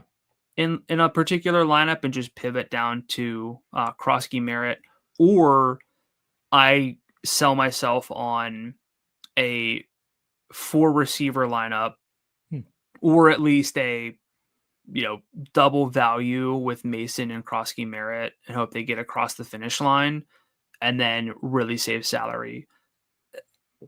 It's just not nearly as good as Mason, I don't think, despite the offensive expectations being a little bit different, especially if Daniels plays. I said 25% for Krosky Merritt. Is that too high for you? I think it's about accurate because I do think he's got the ability to score twice. Yeah, I do too. Because I think he can score from outside the red zone too. And I think that him being a 3-down back is not a likely outcome, but there's like a 5% chance it happens. Like maybe they just like him enough to do that. I think McNichols will be the I could see. Okay. I think that a non-outlier scenario is Krosky Merritt plays a 66% snap rate, loses obvious passing downs to McNichols, and gets good red zone, maybe a 35 to 40% red zone share. That's not a bad profile for 55. Right. It's not the most likely scenario. I think his most likely median snap rate is somewhere between 40 and 50, right? Somewhere in there, probably. Probably. Maybe a little bit higher. Yeah. I'd say 50. Okay. So let me frame it this way, because I think this will be helpful, and this is probably a good thing for people to think about too. We have Jordan Mason stepping into a workload, and Ja'Cory Krosky Merritt stepping into a workload. Name that salary for Jordan Mason's perceived workload? 7. Well, with Carson Wentz, 74. Sure. Now, do that same experiment with a guy who we have the question marks about. You have to factor that in. 6,000. I'd say on an optimistic end, 64. Sure, optimistic, yes, 64. And that's, to me, the bigger gap is easily for Mason. So I think the pitch for me would be doing both versus doing either or. So to me, Mason's not even a conversation. It'd be using that to get to Bijan, to get to Jackson Smith and Jigba's salary is $8,000. Get to Bowers as a game stack. It'd be okay, I'm using both guys to get studs elsewhere, basically. Well, the reason I wanted to ask you is you said for Mason from 58 to 74, so that's 1,600 versus Bill from 55 to 6,000, which is 500. You can play both. That's not what that was. It was how big is that discrepancy? Right. It's big. Yeah. Mason is by far the better play, and that's okay. Still, I think we're in the same range, 25-ish, 20%. on Ja'Cory Cross-Keemer, I think is the optimal position to be in there. Any Raiders? Yeah, I like Myers. I do like Bowers. Genty lost some work Monday, which is annoying. I thought he looked good. I don't know. I mean, am I in the minority in that? Like, people seem to like trashing him this week, and I don't think it's him. Like, I think the offensive line stinks, which is like an issue with drafting a running back 6th overall is like fix your offensive line first. So like I understand philosophically, but I thought that like he himself has looked good personally. I think it's the pass blocking. Sure, that's fair. Yeah. That really did him in. So yeah, I'd agree with that too. But like on his runs, he looks like Boise State Ashton Genty still. So I don't know. I'm probably not gonna use him this week, but I think people are being a little harsh on him personally. He and Hampton are way down there in pass block grade, but I do think that matters, and I do think that's something that's going to limit his ceiling. Yeah, or projectable ceiling, I would say. Yep, and especially in the short term, for sure. And yeah, sorry. One last thing to clarify: I think when he has the ball in his hands, he looks good. Yep, that's not the issue. Correct. I'd agree with that. There is some impactful weather for this week. I deem impactful weather as like wind of double digits. And then there is some rain this week too. The rain is in Chicago for Cowboys and Bears, Seattle for Seahawks and Saints, and then Jacksonville for the Jags and Texans. Nothing is like monsoony, but also like worth keeping tabs on there. The wind is elevated in Chicago, so double check mark there for Cowboys and Bears. Jacksonville for Jaguars and Texans, so double check box there. And then in Nashville for Colts and Texans, 10 miles per hour right now. Worth a slight downgrade, but I don't think anyone is clamoring for that game either. That is my lowest total on the slate for me as well. So weather is noteworthy, especially in Jacksonville and in Chicago. So I'd check back on those on Sunday morning. Let's go now, position by position on FanDuel and outline our favorite plays of this week for the week 3 main slate. Brandon, let's begin things at quarterback. We have been non-committal at quarterback so far. So as of now, who is your QB1 for week 3? Justin Herbert. Okay. Pitch me on that. Because I don't disagree. I just want to hear your thought process. The Denver defense is not quite what I expected. He's at home. He's indoors. He's shown rushing upside. This team is throwing the ball a ton. It's a really big game for them. I know it's a short week. But to be honest, he has such easy stack candidates, which is part of it for me. Like, I don't really love playing a QB as my main guy without knowing where the ball's going. That usually means there's not enough juice to help him out, sort of get, over the finish line, so to speak. I know it sounds a little silly at this point, but like if Quentin Johnston can make like yards after the catch, that matters. So I think right now, assuming Ladd plays, Herbert would be my QB1. Yeah. Are we overlooking Jalen Hurts in this discussion? We had the conversation last week about upside. That still applies because the passing offense was not good last week again. Frankly, this year it's been very bad overall. Seems like they're still getting used to this new system under Kevin Patullo. It hasn't been good. Rams defense, though, does have injuries. It's Jalen Hurts who does get tush pushes. So like there's 2 rushing touchdown potential here. Are we being too low? Are we too low on Jalen Hurts at 85? Possibly from a QB1. Like, and to clarify here, as always, like QB1 in this conversation is you're building kind of your best lineup that you would put in a head-to-head, not who you think the most leverage is on in tournaments. And we don't say the word floor a lot, but like he should have the highest floor, especially with Jaden being banged up. Yeah. So, but like also look at last week against a solid defense, and it wasn't great. They were fine playing keep away. Last year in the playoffs, it was the Saquon Barkley show rather than Jalen Hurts. I mean, Hurts still had 70 and 1 on the ground. They just like torched this team on the ground. But as I pointed out with Justin Fields last week, you want passing with rushing, and Hurts is not really in that tier with like Lamar and Josh Allen. And so he can run for, 70 and a touchdown or 2. And if he throws for 100 yards, which he might, like, it's a problem.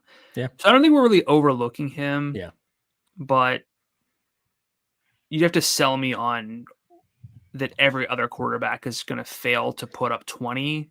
Right. Is Jalen Hurts getting 30 in this game? No. I think there's a good chance we don't get 30 on this slate, though. But also, like, if we're not getting 30, then spend down, That's that the kind of thing. thing. Yeah, I agree. I think that if we were to get Tristan Wirfs and Emeka Egbuka to play for the Bucs, I might put Baker Mayfield as quarterback 1 at 79. He does run. It's not always pretty, and sometimes it goes bad, but like, he runs, and this is a thing that's been happening for more than a season now. He started doing it last year, shaking Baker Mayfield. Like, he's doing it. So I do like him. Nowhere to sack him. If we get Egbuka and Wirfs, I would do it. But I kind of do need Wirfs in there, just because, like, the offensive line is super banged up. And that's concerning when you got Quinnen Williams on the opposing side. Some pretty young but productive pass rushers for the Jets too. Defense has not been good, but, like, there's a path. We got a name to talk about, though, and Daniel Jones. Okay. Matchup's too tough. Going outdoors, playing in wind. They've been inside both their games so far. I think the Titans defense is good. That's a big part of it for me. I'm not using dimes. Let me, though, I just mentioned I don't like playing a quarterback where I don't know where the ball's going exactly. But Jordan Love, albeit on the road, is against a team you can't really run on. Sure. Like, is this just the Jordan Love 300-yard, 4-touchdown game? It's another tough matchup. I think Cleveland's been playing pretty well so far this year. Well, I mean, like, they played well for a half because I had the over in that game, and it was like 10-3 at halftime, which is a classic Baltimore, Baltimore nonsense kind of score. Obviously they erupted after that, but, like, I think they've been okay. And now they're at home again. I'm just saying, like, every quarterback has some sort of blemish. Yeah. That's a question. Who has the fewest blemishes for you? Is it Herbert? Because his only blemish is the Broncos were good last year defensively. I think that's the biggest blemish. Yeah. Yeah. And maybe Ladd isn't, like, maybe Ladd doesn't play or isn't 100%, but he's still got, and maybe I'm just being blinded by two weeks of early results here. But he's got other pass catchers. So really fun. Yeah. I do think we can spend down this week. Kyler, I'm not super into at 74. We can excuse to not use Kyler, who is, like, our tormentor. So we can, like, ignore that. I'll take that. Drake May 73, Dak Prescott 73, Bo Nix 72, Caleb Williams 71. I think those are guys in this range who are viable, right? Yeah, I think those are the next 4. I don't have Nix on my list, really. Just on the road. I respect the Chargers defense enough. I think Drake May is in the conversation. I don't know if I could legitimately put him as QB1. You could use him this week, though, I think. Yeah, you can use him, but I'm not going to feel best with, like, my top lineup. No. Rolling with Drake May necessarily. But the Steelers defense has looked pretty old and pretty bad so far. There's no Alex Highsmith this week, most likely. And Drake May runs, so I don't mind him. The pass catchers are just a mess. Ugh. And so you don't have to, like, I know I just said I don't like playing my QB1, not knowing where to go outside of, like, at least with Lamar, you got Zay Flowers. With Josh Allen, it's kind of that conversation, though. Yeah. But the snaps for the receivers last week just changed a lot. You don't love that. So I don't mind it, but he's still not QB1 conversation for me. Now, it could just be stupid. Like, why don't you play Dak, like, or Caleb against bad defenses? Like, we just talked about the wind and everything. Should one of these two just be our QB1? Are we overthinking this? I was going to ask you the same thing, honestly. Are you just going to throw it back to me then? Yeah. Oh, jeez. We both know where the ball's, like, we know where the ball's going with both of these guys. Yeah. The defenses aren't great. Yeah. The betting market, I need to we respect the betting market because betting markets tend to be efficient because there's it's a wisdom of the crowds kind of model. There's a lot of money involved in them. Like the high total matters, even if I disagree with it, it matters. Like I am more likely to be wrong than the market is in this situation. Yeah. So potentially this is just a situation where come Sunday morning, one of these two is my in my head-to-head lineup against you. Yeah. And I'm just there more often. Yep. So because Baker's got the issue, Tampa Bay's got some issues, and they could run the ball if they wanted to. Yeah. I don't think the Chargers can run the ball. So I don't know. And would you go Dak or Caleb? Dak. Caleb runs more, but I'd probably go Dak. Yeah, I mean, Caleb's at home, but Dak still has the better pass catchers. It's also playing better. Dak also has a little bit more touchdown loss risk with Javonte, but sure. Let's finish the quarterbacks, and then we got to determine if we have any loves and at least rattle off our top 2 or 3. All right. Any lower salary guys you want to use this week? I had Stafford listed. I don't think I'll quite get there. I just maybe the clock just bleeds too much there. Yeah. Still probably not getting there with Penix at that rate. Just give me Caleb or Dak with the potential concerns. I looked at Stroud, but I didn't get there. If it weren't for the wind, I might consider it, but the wind's bad. Yeah. Would you play? Yes, I would. Okay, go ahead. Take it away. Ask about Purdy. Oh no. Oh, what were you going to ask? If Purdy plays, yeah. I mean, he might. Would Purdy be the QB1 if he plays? If he's full by Friday, yeah. Yeah. I like that game a lot. Like I said, if I put Brock Purdy at quarterback in this game, that's my highest total on the slate. Yeah. So shout out to Austin Cass on our editing team because we do these guessing games all the time when we're digging through stats. The stat I put in was because I was looking at Stroud stuff because I was having a discussion and I pulled up the best quarterback in EPA per dropback in obvious passing situations. So 3rd and long from 2023 to 2025. I was like, oh, didn't expect this to happen. So I asked our staff, who leads? Austin, before I didn't finish typing the sentence, said Brock Purdy. And I was like, how did you know this? It was Brock Purdy. But how? How did you know this? I was upset, deeply upset. But his logic was, and another guy we talked about a lot, Purdy and Dak show up on these lists of being way more efficient than and his logic was there's more efficient than public perception. It's it's true. Yeah, it's true. I think and so Purdy would be QB1, right? If he gets full by Friday, heck yeah, man. Yeah. I'd do that. Totally. Well, if he's full by Friday and Juwan Jennings plays. That's the thing. Yeah.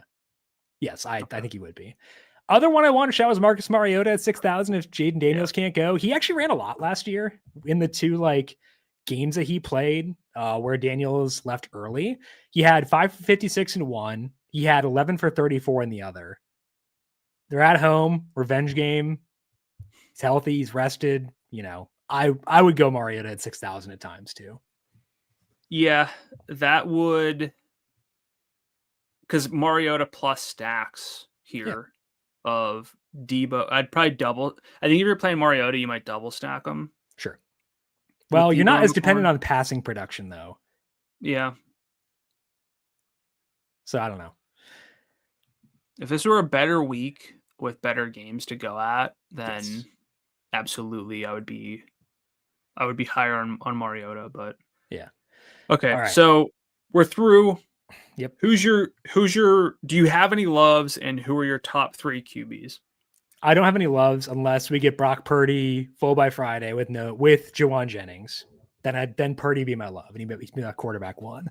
If we assume that we don't get that with Brock Purdy, then the guys in consideration set for me are Baker Mayfield, depending on injuries. Justin Herbert, I think that I can get on board with that, and then probably Dak, honestly. But I would use Baker or Dak as Baker or Herbert as my single bullet quarterback. So we're on the same page. I'd also shout out Caleb and Drake May as like to round out my top 5. Yep, I think that is fair. Running back, the 3 studs we had this week. Well, I'm going to put JT in there because his salary is probably a little low. He should be in the stud range, I think. Bijan Robinson, 95. Christian McCaffrey, 91. Saquon Barkley, 89. Jonathan Taylor, 85. Rank them. Sorry, who am I ranking? These 4? The top 4 running backs, yeah. McCaffrey, Bijan, JT, Saquon. I go McCaffrey, JT, Bijan, Saquon. Just because that's JT fine. Saves me $1,000 in salary. The Titans defense I like a lot, but they've not been as good against the ground game this year. And also JT's role is bananas. We had like a bet last week of like how many guys will play a 90% snap rate in week 2. It was JT and Devon Achane were the 2 guys who got above that. Like they're letting him run every route at this point, which they didn't do in the past.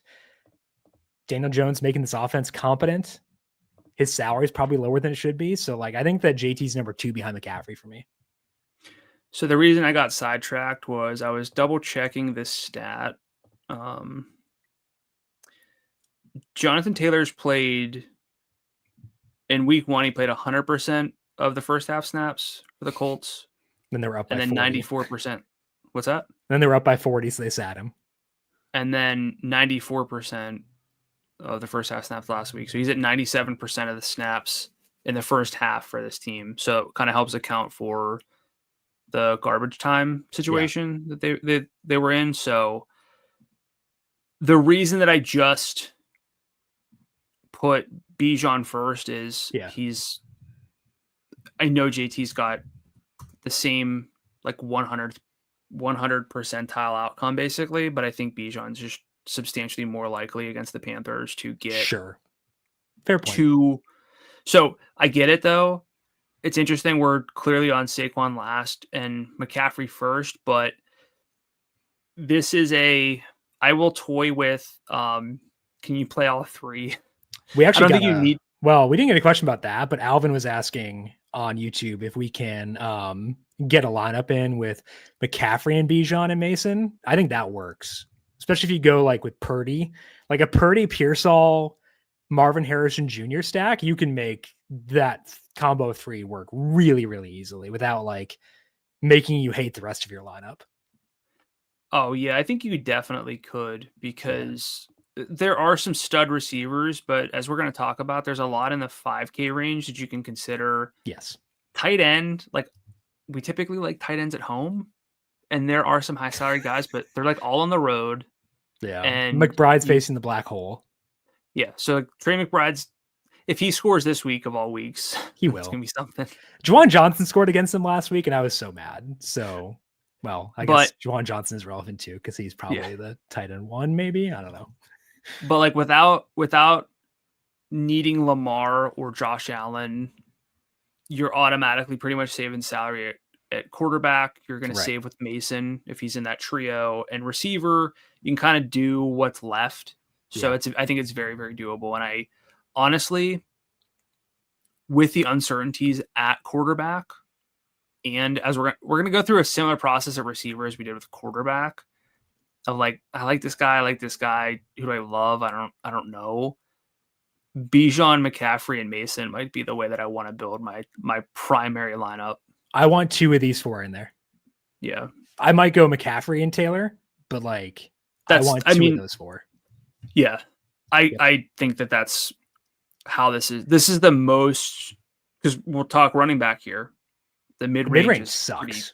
Not good. Yeah. So let's scroll down there.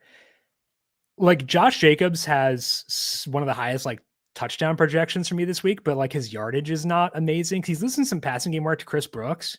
Like I think they just know they don't have to like burn him to the ground, and I respect that. But like it doesn't make him great for DFS. So I'm not super high there. Chase Brown with no Burrow. Kamara's on the road and not against a pretty good defense. James Conner doesn't work. Trey Benson's also really good at football, frankly. So I could fill out every lineup on Sunday and not have any of these 4 guys: Kamara, Brown, Jacobs, Conner. Do you agree? Yeah, they don't look appealing enough. Okay. I'm worried about that Saints offense going outdoors. They've been plucky. That team. They can cover 7.5. I don't care what they do. Okay. That's what we need. The bottom end of the 7,000 range is better. I do like Bucky, 74. Don't mind Javonte. Not as high in ETN. Base Tootin played pretty well last week. That's a little concerning. Tough matchup. Kyron doesn't work to Blake Corum, and we never are super high on Kyron to begin with because the yardage upside kind of stinks. But I like Bucky. I'm okay with Javonte. Is that kind of how you'd phrase this tier?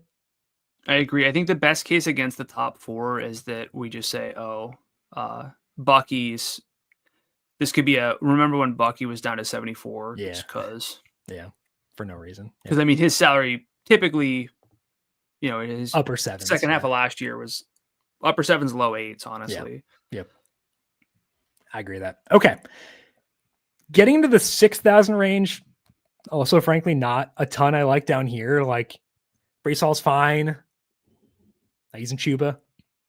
I'd use Kenneth Walker if there was no Charbonnet, but I think he plays. So another range that I'm just like, meh on. What about you? Yeah, I would agree. So, now, sometimes we do say, we think this guy's going to play, and he doesn't. Let's say there's no Charbonnet. Yeah. We talked about most of the running backs so far in this scroll. Where is Walker without Charbonnet? It would push me off of the saying of I want 2 of the top 4 guys in my lineup, where I'd probably just go Jordan Mason plus Kenneth Walker plus one of the studs. Mm-hmm. I like him that much as well. He'd be a top 3 guy for me in my. He'd probably be number 2 main lineups. He'd be number 2 for me behind Mason personally. Low 6,000 range. We do get some guys. I like Jalen Warren at 62. Went to the wrong tab. 62. Patriots defense is not good, I don't think. And they've talked about him in the passing game this week. Aaron Rodgers has. He's at 96.5 yards in scrimmage per game this year with a 62% red zone share. That won't stick, but they have been using him down there. It's good. And then Tony Pollard, 90.5 yards from scrimmage per game this year. Colts defense might be better, but also who can say so far? So I do like Warren. I do like Pollard. I don't love either, especially knowing that we have Mason below them. What about you for those 2 guys? And then you can put in Dobbins there if you want to.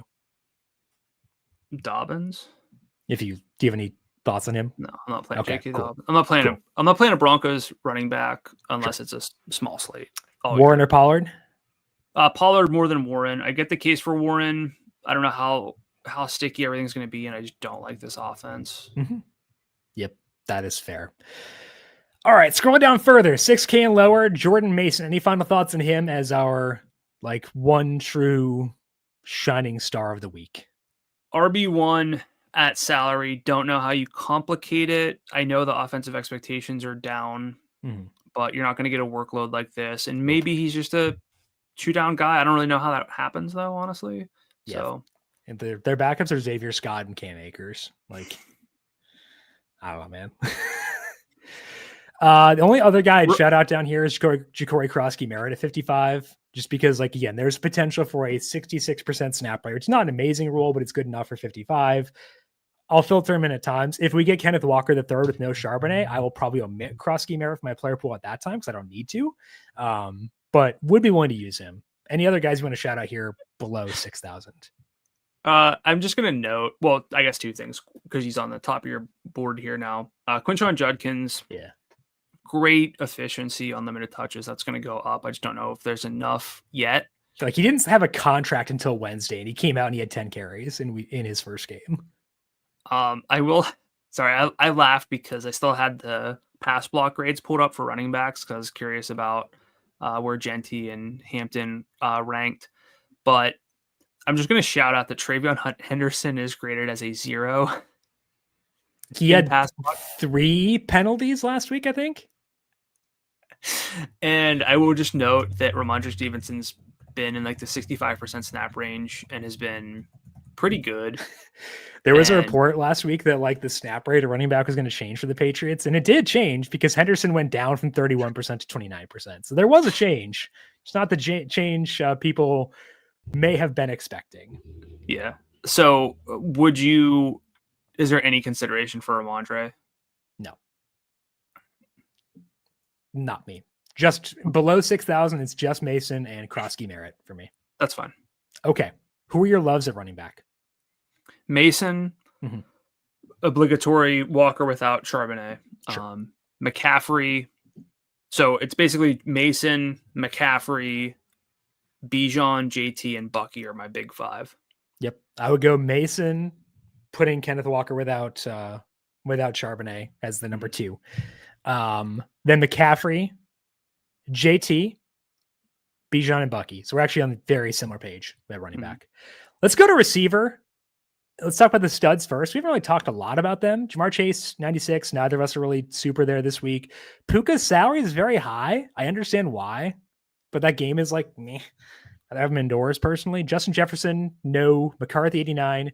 CeeDee Lamb, 88. I'm assuming CeeDee's number 1 for you of this group. Is that correct? Of this group, yeah. I think that's going to be the case for most people, though. But he's also below the running backs for you, correct? Below the running backs? Yeah. Yeah, by far. Okay. I agree. I don't really think this is I got 5 running backs that I feel good about. This is going to be a 3 running back lineup week. So, running back in the flex, I guess, to clarify there. Yep. That takes us down to lower at receiver. And Brandon, it happened. Yes.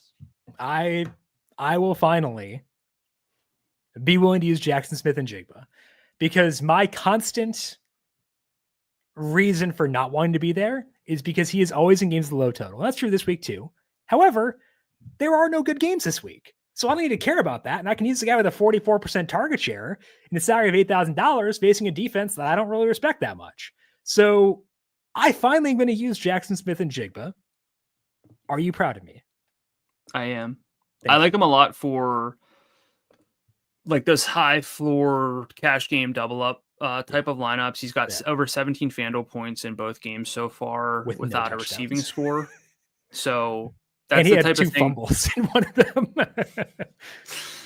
It's just a workload, and there's really no competition. So like, I don't know how this is going to change.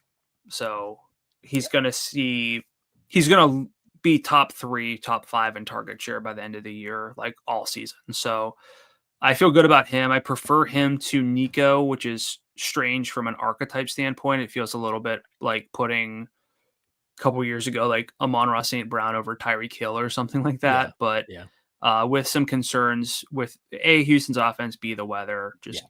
I think Nico has a big game in him still very, very soon. It could be this week. It would not astonish me if it comes this week with how good his workload's been. But between the two, it's JSN over Nico. Is Mike Evans in that tier for you? I don't think so either. Same tier as Nico, not in the same tier as JSN though. I think JSN is in a tier of his own. He will be a love for me at receiver for sure. I would like to try to find a way to get Mason plus 2 stud running backs plus JSN. I think that would get me going on a Sunday morning. So that's the goal here, would be to get that to work. Down further, receiver, we talked a bit about Lad McConkey and Brian Thomas Jr. It is what it is. Drake London 73, T 72, Devontae 71. Devontae's the only guy I'm like actively looking to use in this range. I think like London is fine. I don't know. Are you using BTJ? Probably not against this defense. Yeah, I'll give him 1 week to stabilize. Like the underlying data is still good. Like the workload's good. The underlying data is kind of concerning. Yeah. If you look at like catchable targets, but overall targets, 27%, 48% of the air yards for him, 30% of the money targets, 27% target per route rate, with Travis Hunter at a 28% there. So slightly more like basically the same, but slightly more targets per route for Hunter than BTJ. But there's something going on. I don't know. This is this could be a squeaky wheel situation, but I don't know if this is the defense where you really do that. Squeaky wheel last week, and then they had to come out and say, "Oh, he's hurt. That's why." I don't know. He could torch us. I'll have to look up his splits, like with Trevor Lawrence specifically, but I wonder what they'd be, honestly. Yeah. And Trevor Lawrence has a minus 8.9 completion percentage over expectation this year. So seems good. His receivers have not helped him, but that's part of the equation. So, okay. Devontae, we still feeling good about, right? Devontae, I think Devontae, with his workload being what it is, immense red zone money share target potential. And if there's not going to be a ton of like 150-yard guys this week, like in terms of sheer potential, 85 and or 2 touchdowns or something for Devontae, like could get you there at 71. So yep. In a more balanced lineup, I like the pairing of Devontae Adams with AJ Brown, because like if I assume that Devontae does well, that implies the Rams score points. If the Rams score points, that lowers the ability of the Eagles to sit on the football and drain clock. That'll boost AJ Brown. Do I feel amazing about it? No. I feel a lot better about Devontae than AJ Brown, but I do think they pair pretty well together, given that like there could be a positive correlation between those two guys, given the way the Eagles play specifically. I don't want to get too much AJ Brown because like they just don't want to throw the football, which is annoying. I don't know. Any additional thoughts for you on him? I kind of slightly disagree. Okay. Where I don't know how much you're basically gonna need the Rams to lay it on early, which they could do. What percentage of the time is that likely? And I'm talking like, I think it's got to be like 14-0 at the end of the first. Yeah. For Philly to start opening it up. Yeah. And then at that rate, you're probably missing a whole quarter of volume for AJ Brown anyway. So I guess the counterpoint is like they didn't throw a lot last year, and AJ Brown missed a couple games, and he still had like 1,300 yards. What do you have? No, 10,079. 10,000. 1,079. He averaged 83 yards per game last year. Even when they weren't throwing the ball very much. Okay. It's fine. Yeah. I don't know. I think they're paths. Upper 6K range. Let's cut it off at Terry McLaurin, 66, through Garrett Wilson. Like Debo's fine for stacks. McLaurin's fine for stacks. I might have Wilson as some bring back in some Bucs lineups, but not all of them. I view there as being no priorities or standalone plays in this range. What about for you? I agree. Okay. Scrolling down further, Cortland Sutton, 65, Marvin Harrison Jr., 64, Roma Dunze, 64. Let's go the rest of the 6K range. So pretty big range. But what to you stands out? Who do you want to shout out in the 6,500 to 6,000 range? Rome for sure. Agreed. He'd be the number one. Are we counting 6,000 or what's that? Yeah. Let's count 6,000. But is Rome a love for you? Yeah. Yeah. He's one of the few loves I have at receiver. He has a 28% target share with 53% of the deep targets and a 60% red zone share. Yeah, I don't think that toothpaste has gone back in the tube. He was kind of like limited last year, playing somewhat third fiddle, but he's the number one guy right now. Mm-hmm. I think better days are ahead for DJ Moore, but what about Ibuka if he's good to go? 63 is getting high. Yeah. He's really good. But if he's like banged up, like I'd use him with Baker, but probably not a standalone play to me. He's getting good high leverage work, 38% of the money targets, but just 20% of the overall targets. Yeah. That 19% target per route rate. Like it's a little bit inflated by the touchdowns early. So yeah, I don't love it. I don't know if it's going to stop just yet, but no. So I'd go Rome. I like Jacoby Myers fine. Yeah, do too. Just from a pure volume standpoint for him. Works really well if you decide to go with like Mariota or Jaden Daniels lineup. 29% target share, 29% target per route rate as well. Love to see that. Good red zone, some downfield work. So I like that. Pickens, of course, for game stacks. Yeah. But Jacoby more from like a one-off standpoint. Pickens getting a lot of red zone work, which you love to see. Yeah, at 6,000 specifically, we have Juwan Jennings, 6,000, Keenan Allen, and then Teteroa McMillan, all at $6,000. I don't dislike any of those guys, personally. McMillan, this Atlanta secondary is beat up. AJ Terrell's going to miss some time. That helps Teteroa. Sorry, he likes Teteroa. My bad. Teteroa McMillan helps him with the Atlanta secondary beat up. He's at home. I think that helps. And then Jennings, if we get a full by Friday with that Arizona secondary beat up too, I'd like him. Agree. These guys are all Keenan, McMillan, who might be the new McMillions, so which is a disappointment. I think he is. I think officially definitely is. So he's very good. Any of these guys in the consideration set for you for main lineups? None of them are loves. Yeah. Like Rome. Like if in this range, closest to this range is Rome for me. Yep. Okay. 5,000 range at receiver. It does have some names. I've got notes on 1, 2, 5 guys. What about you? Who do you like in the 5,000 range? Quentin Johnston stands out. Ricky Pearsall. Uh-huh. I'm really interested to see how Travis Hunter's workload evolves throughout the year, but I'm probably not getting there this week. Yeah. Two guys we have, or like a team we haven't really talked about, but the Titans have a pretty concentrated target share at the top. They do. Which is interesting. 25% of the targets for Calvin Ridley, 23% for Alec Iomanor, who got a lot of buzz after last week. So I don't think I need to get there, but at least want to shout them out as some guys to monitor if you're really scrounging or want to build a top heavy lineup at other positions. Yep. But I wonder if Troy Franklin should just be bumped up for me. Sure. Like, should he be a borderline love at such a low salary? I can't make a Broncos receiver a borderline love. That's either. not a Sutton. If they were in a good spot, I could do a Sutton, but I need to see it more to trust it. But like he's a like, I think. Yeah. And then where would you be with Christian Kirk? If he's full by Friday, I'm in. I'd like it. Wouldn't love it because of the weather. Wouldn't love it because of the offense. I'd like it though. You named 4 of the 5 guys that I have written down. I have Pearsall 56, Calvin Ridley 55 is like an option, Troy Franklin 52, Christian Kirk 5,000. You did not name one other guy who I have. Sterling Shepard? No. Oh. He's okay. Like he would be only if Ibuka does not go. There's one other guy.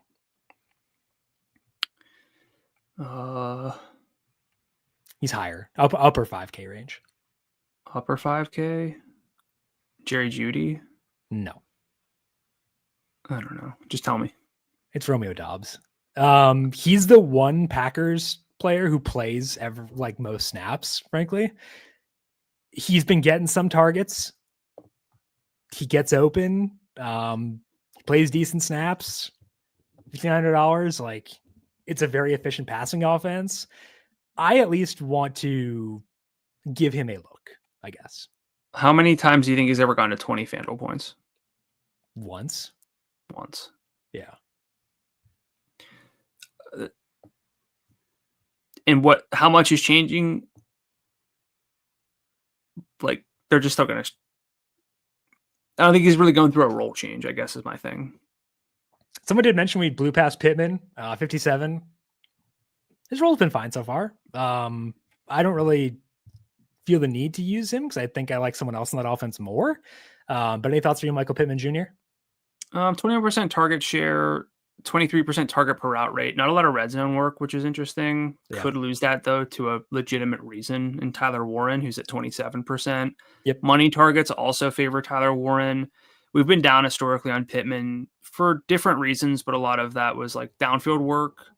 It's also a dome team going outdoors to play and win, which is my major hang up this week. And that's kind of my thing. I don't know if he's going to burn us. I think that there are other guys down there more likely to flamethrower our value number than Pittman. Could be wrong. And this is one of those. If you think Michael Pittman's workload is going to translate and continue, this is a great week for it. Agreed. Okay. Who are your loves at receiver? Loves going to be Jackson Smith and Jigba at 8,000 for that phenomenal workload. That's fine. For that phenomenal workload. Roma Dunze at 64. I kind of might go like some other guys who are in the consideration set would be considering salary. Well, I almost said Drake London. I don't know if I'd quite get him there. But Jacoby, Keenan, and Teteroa McMillan are also kind of in that conversation. I warned everyone there's not a lot of loves at receiver. Jackson Smith and Jigba I agree on. I'd put Devontae as a love, actually. Devontae Adams. Yes, sorry. Thank you. We should just, Yes. Devontae Adams is a love. It might not be in that range a lot, but like that's a good call though. I think Roma Dunze is a love at 64, which you had in there. And then I want to figure out the Niners situation, because if we get Purdy, I would like Pearsall quite a bit at 56.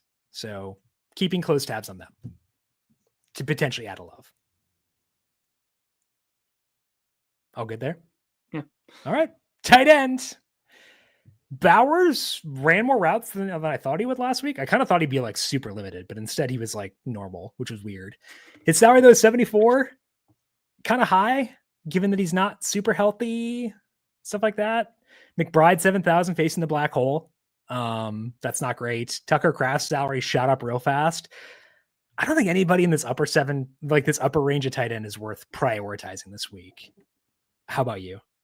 Yeah, I don't think you use the Jordan Mason savings or even Ja'Cory Krosky Merritt if you get double to like spend up at tight end necessarily. As we talk about a lot, tight ends play better at home. Just teams kind of score better at home. That's good for tight ends in general to sort of simplify it. And like all these guys are on the road, these top three. Now, Kraft is second in scrimmage yards per game at tight end. Can't really run on Cleveland. So I think that that's a potential interesting note for him. But he has scored in both games and the salary shot way, way up, which is unfortunate. Bowers is third. Yeah. Bowers is third in scrimmage yards per game, despite missing a good number of snaps, which is great for him. But again, there's not a lot of wiggle room to have a down game. If you're paying $7,400 for any player, like you need to feel pretty good with what the lower end outcome is, and at tight end is just not that great. So I think I prefer looking a little bit lower. I do too. With specifically these two guys right here, Juwan Johnson 57 and Tyler Warren 56. Juwan Johnson's workload is a receiver. He has a 27% target share with a 33% deep target share and a 30% red zone share. Makes me very excited. I love that. The Seahawks, like, they have a good defense, but their secondary is pretty banged up. I think that could benefit everyone in the Saints passing game. Like, they could fold. It's like the Saints. Like, I can't trust Spencer Rattler, but like, it's a good role. And then Warren, his workload is also like receiver-esque. Like, so Pittman last year always had like a 20% overall target share, 20% deep, 20% in the red zone. Tyler Warren is 26, 27, 27. So he's like Pittman elevated, but his salary is 56 and he fills tight end. So I think that, to me, I want to just focus on these two guys primarily, Juwan Johnson, Tyler Warren, as my two loves at tight end. Where are you on those two? Yeah, very much overlapped with you. Okay, cool. Juwan is at a 26.7% target share, which is among guys who played 2 games, second among tight ends behind just Trey McBride. He is, let me see here, downfield target share. So targets traveling at least 10 yards downfield. He is first. He's got 28% of the team's downfield targets. Nobody else is above 23.1%. Tyler Warren's actually fourth. They're basically both top 4 in overall targets and downfield targets. And they're both top 4 in yards per game, with Warren leading among the positions. So I know they're both on the road, but I'm fine with it for how good their workloads are. It's really, really engaging to see how they're being utilized right now. Could not agree more. Any other lower salary tight ends you think are worth shouting out? I think Kyle Pitts has a pulse, 24% target share last week. It's fine if you're into the bounce back. Chigo Okonkwo popped up for me a little bit, 19% of the targets last week. Could have to throw a bit. He's fun. Salary's only $4,700, but I think it's more of a differentiate a little bit, and maybe he catches a touchdown. Yeah. If they I like Okonkwo enough to consider him. Other guy I'd mentioned, this depends on Will Dissly. Will Dissly's on the injury report Wednesday with an injury. If he can't go, Tyler Conklin has some like receiving chops. I don't think he had a target last week. He played. I don't think he had a target though. They signed him to like a non-negligible contract. It'd be between him and Oronde Gadsden for snaps at tight end for the Chargers. I would be okay with Conklin. It would be like a very like okay, I've got Herbert, I've got Keenan or Quentin Johnston. I'll toss in Conklin because tight end's not that great beyond these two guys as a way to differentiate. He would be only that, but like I think he's fine for that at least. It's a good shot. Okay. Defense for the second straight week, we can scroll down to the bottom, I think, and kind of go from there, which is always reassuring. I don't hate the idea of using the Panthers at 3,000. They're at home. The Falcons' offensive line I've not been super impressed by from a pass blocking perspective as of yet. I don't think they're good, but like they're at least in play. I also don't hate. Never mind. Never mind. Say it. Nope. I won't. Say it. Nope. I won't. I think the Titans are in play at 31. Yeah, why not? I think they're a good defense. Like I've said this like 16,000 times. I think they've got a good defensive line. They can get after the passer. Colts set to go outdoors, playing in wind. I don't think that like the Daniel Jones thing is a house of cards. I think that like he's a quality, like he is a competent quarterback with a good offensive play caller with good skill guys. That's worth plenty. But at the end of the day, $3,100 for a team that's at home, playing in wind, outdoor team, indoor team going outdoors, that's enough for me for 31. So I'll have some Titans in the mix. I don't think I'd get there, but I understand it. Any Jags for you at 33? Yeah, they actually rate out best for me of all defenses this week. I think that's fair. Salary. I don't mind it. I think it's fine. Given that the Texans are, again, another outdoor team or indoor team going outdoors. I think that helps. And then I would also, I shout out the Chargers just because like they're home favorites. They're $3,500. Bengals are facing Carson Wentz. They're not a good defense, but they're facing Carson Wentz. That's 35 in like my 15% non-Mason lineup. Sure, I'll do that. Did you mention the Texans? Where are they? 34. Oh, I know they're on the road. On the road. That's a good call. It's a somewhat dysfunctional offense that they're facing. Dysfunctional offense, really good, talented defense for the Texans, which matters. I've been trying to do that more often, like the past couple of years, like using like, okay, what are the good defenses? Like, can I envision the Texans holding the Jags 17 points with a couple turnovers? Yeah. So yeah, I think that works. All right. Other ones I'd shout out. I think that the Falcons were shouting out. Someone mentioned in the YouTube chat that like the defense looks pretty legit. I'd agree. Like I think they've invested enough in pass rusher where I'd hope. Actually, Alvin just said it right now. Good timing, Alvin. They've invested enough in the pass rush where it's paying off. And now the Panthers lost 2 starting offensive linemen this week. Like that's good for them too. So I'd go there. And then Buccaneers against Tyrod. I like Tyrod, but like that's worthwhile. And then Vikings against Jake Browning. I think that's so. List is pretty big this week. Vikings, Buccaneers, Falcons, Bengals, some Chargers, probably not a ton. Texans, good call there. Some Jags, some Titans, some Panthers. Any you'd add to that list or subtract? Well, you mentioned like 8 of them, so I didn't track all of them. The ones I like the most are the Jags, Vikings, Falcons, Bucks, and the Texans. Okay. Any loves for you at defense? No. Can we not have loves at defense? Yeah, fair enough. Any final thoughts for you before we close up shop for this week 3 main slate? I really thought, as always, I tricked myself into like, well, after talking for 2 hours, I'll figure out who my loves are. It's still Jordan Mason.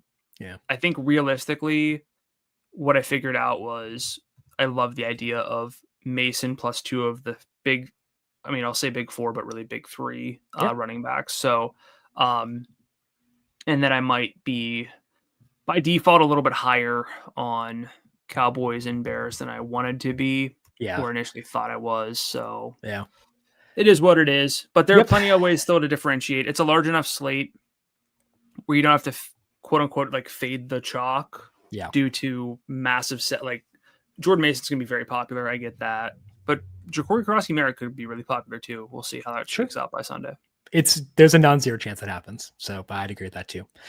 Alrighty. That is all that we have here for today on the Heat Check. Back with you once again next Thursday to break down the Week 4 NFL DFS main slate. Also, make sure you subscribe to the FanDuel Research Podcast feed to get that as it goes up on Apple Podcasts, Spotify, etc. leave us a 5-star rating there if you like what you hear, but also the FanDuel Football Betting YouTube page where you can find not only the heat check, but also covering the spread, our betting podcast, Week 3 betting preview going up later on today. Our Week 4 college football show went up with Austin Swaim yesterday morning, talking player props with Andy Nader tomorrow. So a lot of good stuff on the FanDuel Football Betting YouTube page. Subscribe there, leave us a thumbs up, and turn on notifications on YouTube. Brandon, people have questions for you on social media. Where can they find you there? I'm on X at Gdula13, GDULA13, and on Blue Sky at Gdula. And I'm on X and Blue Sky at JimSannes. You can also find FanDuel Research on X at FanDuel Research. Big thank you to our YouTube producer, Justin Lane, for his work in the video side of things. Thank you, Justin, as always. And thank you to everyone for tuning in. Good luck to you with your Week 3 NFL DFS lineups. We'll talk to you once again next week. This has been The Heat Check, a FanDuel Research podcast.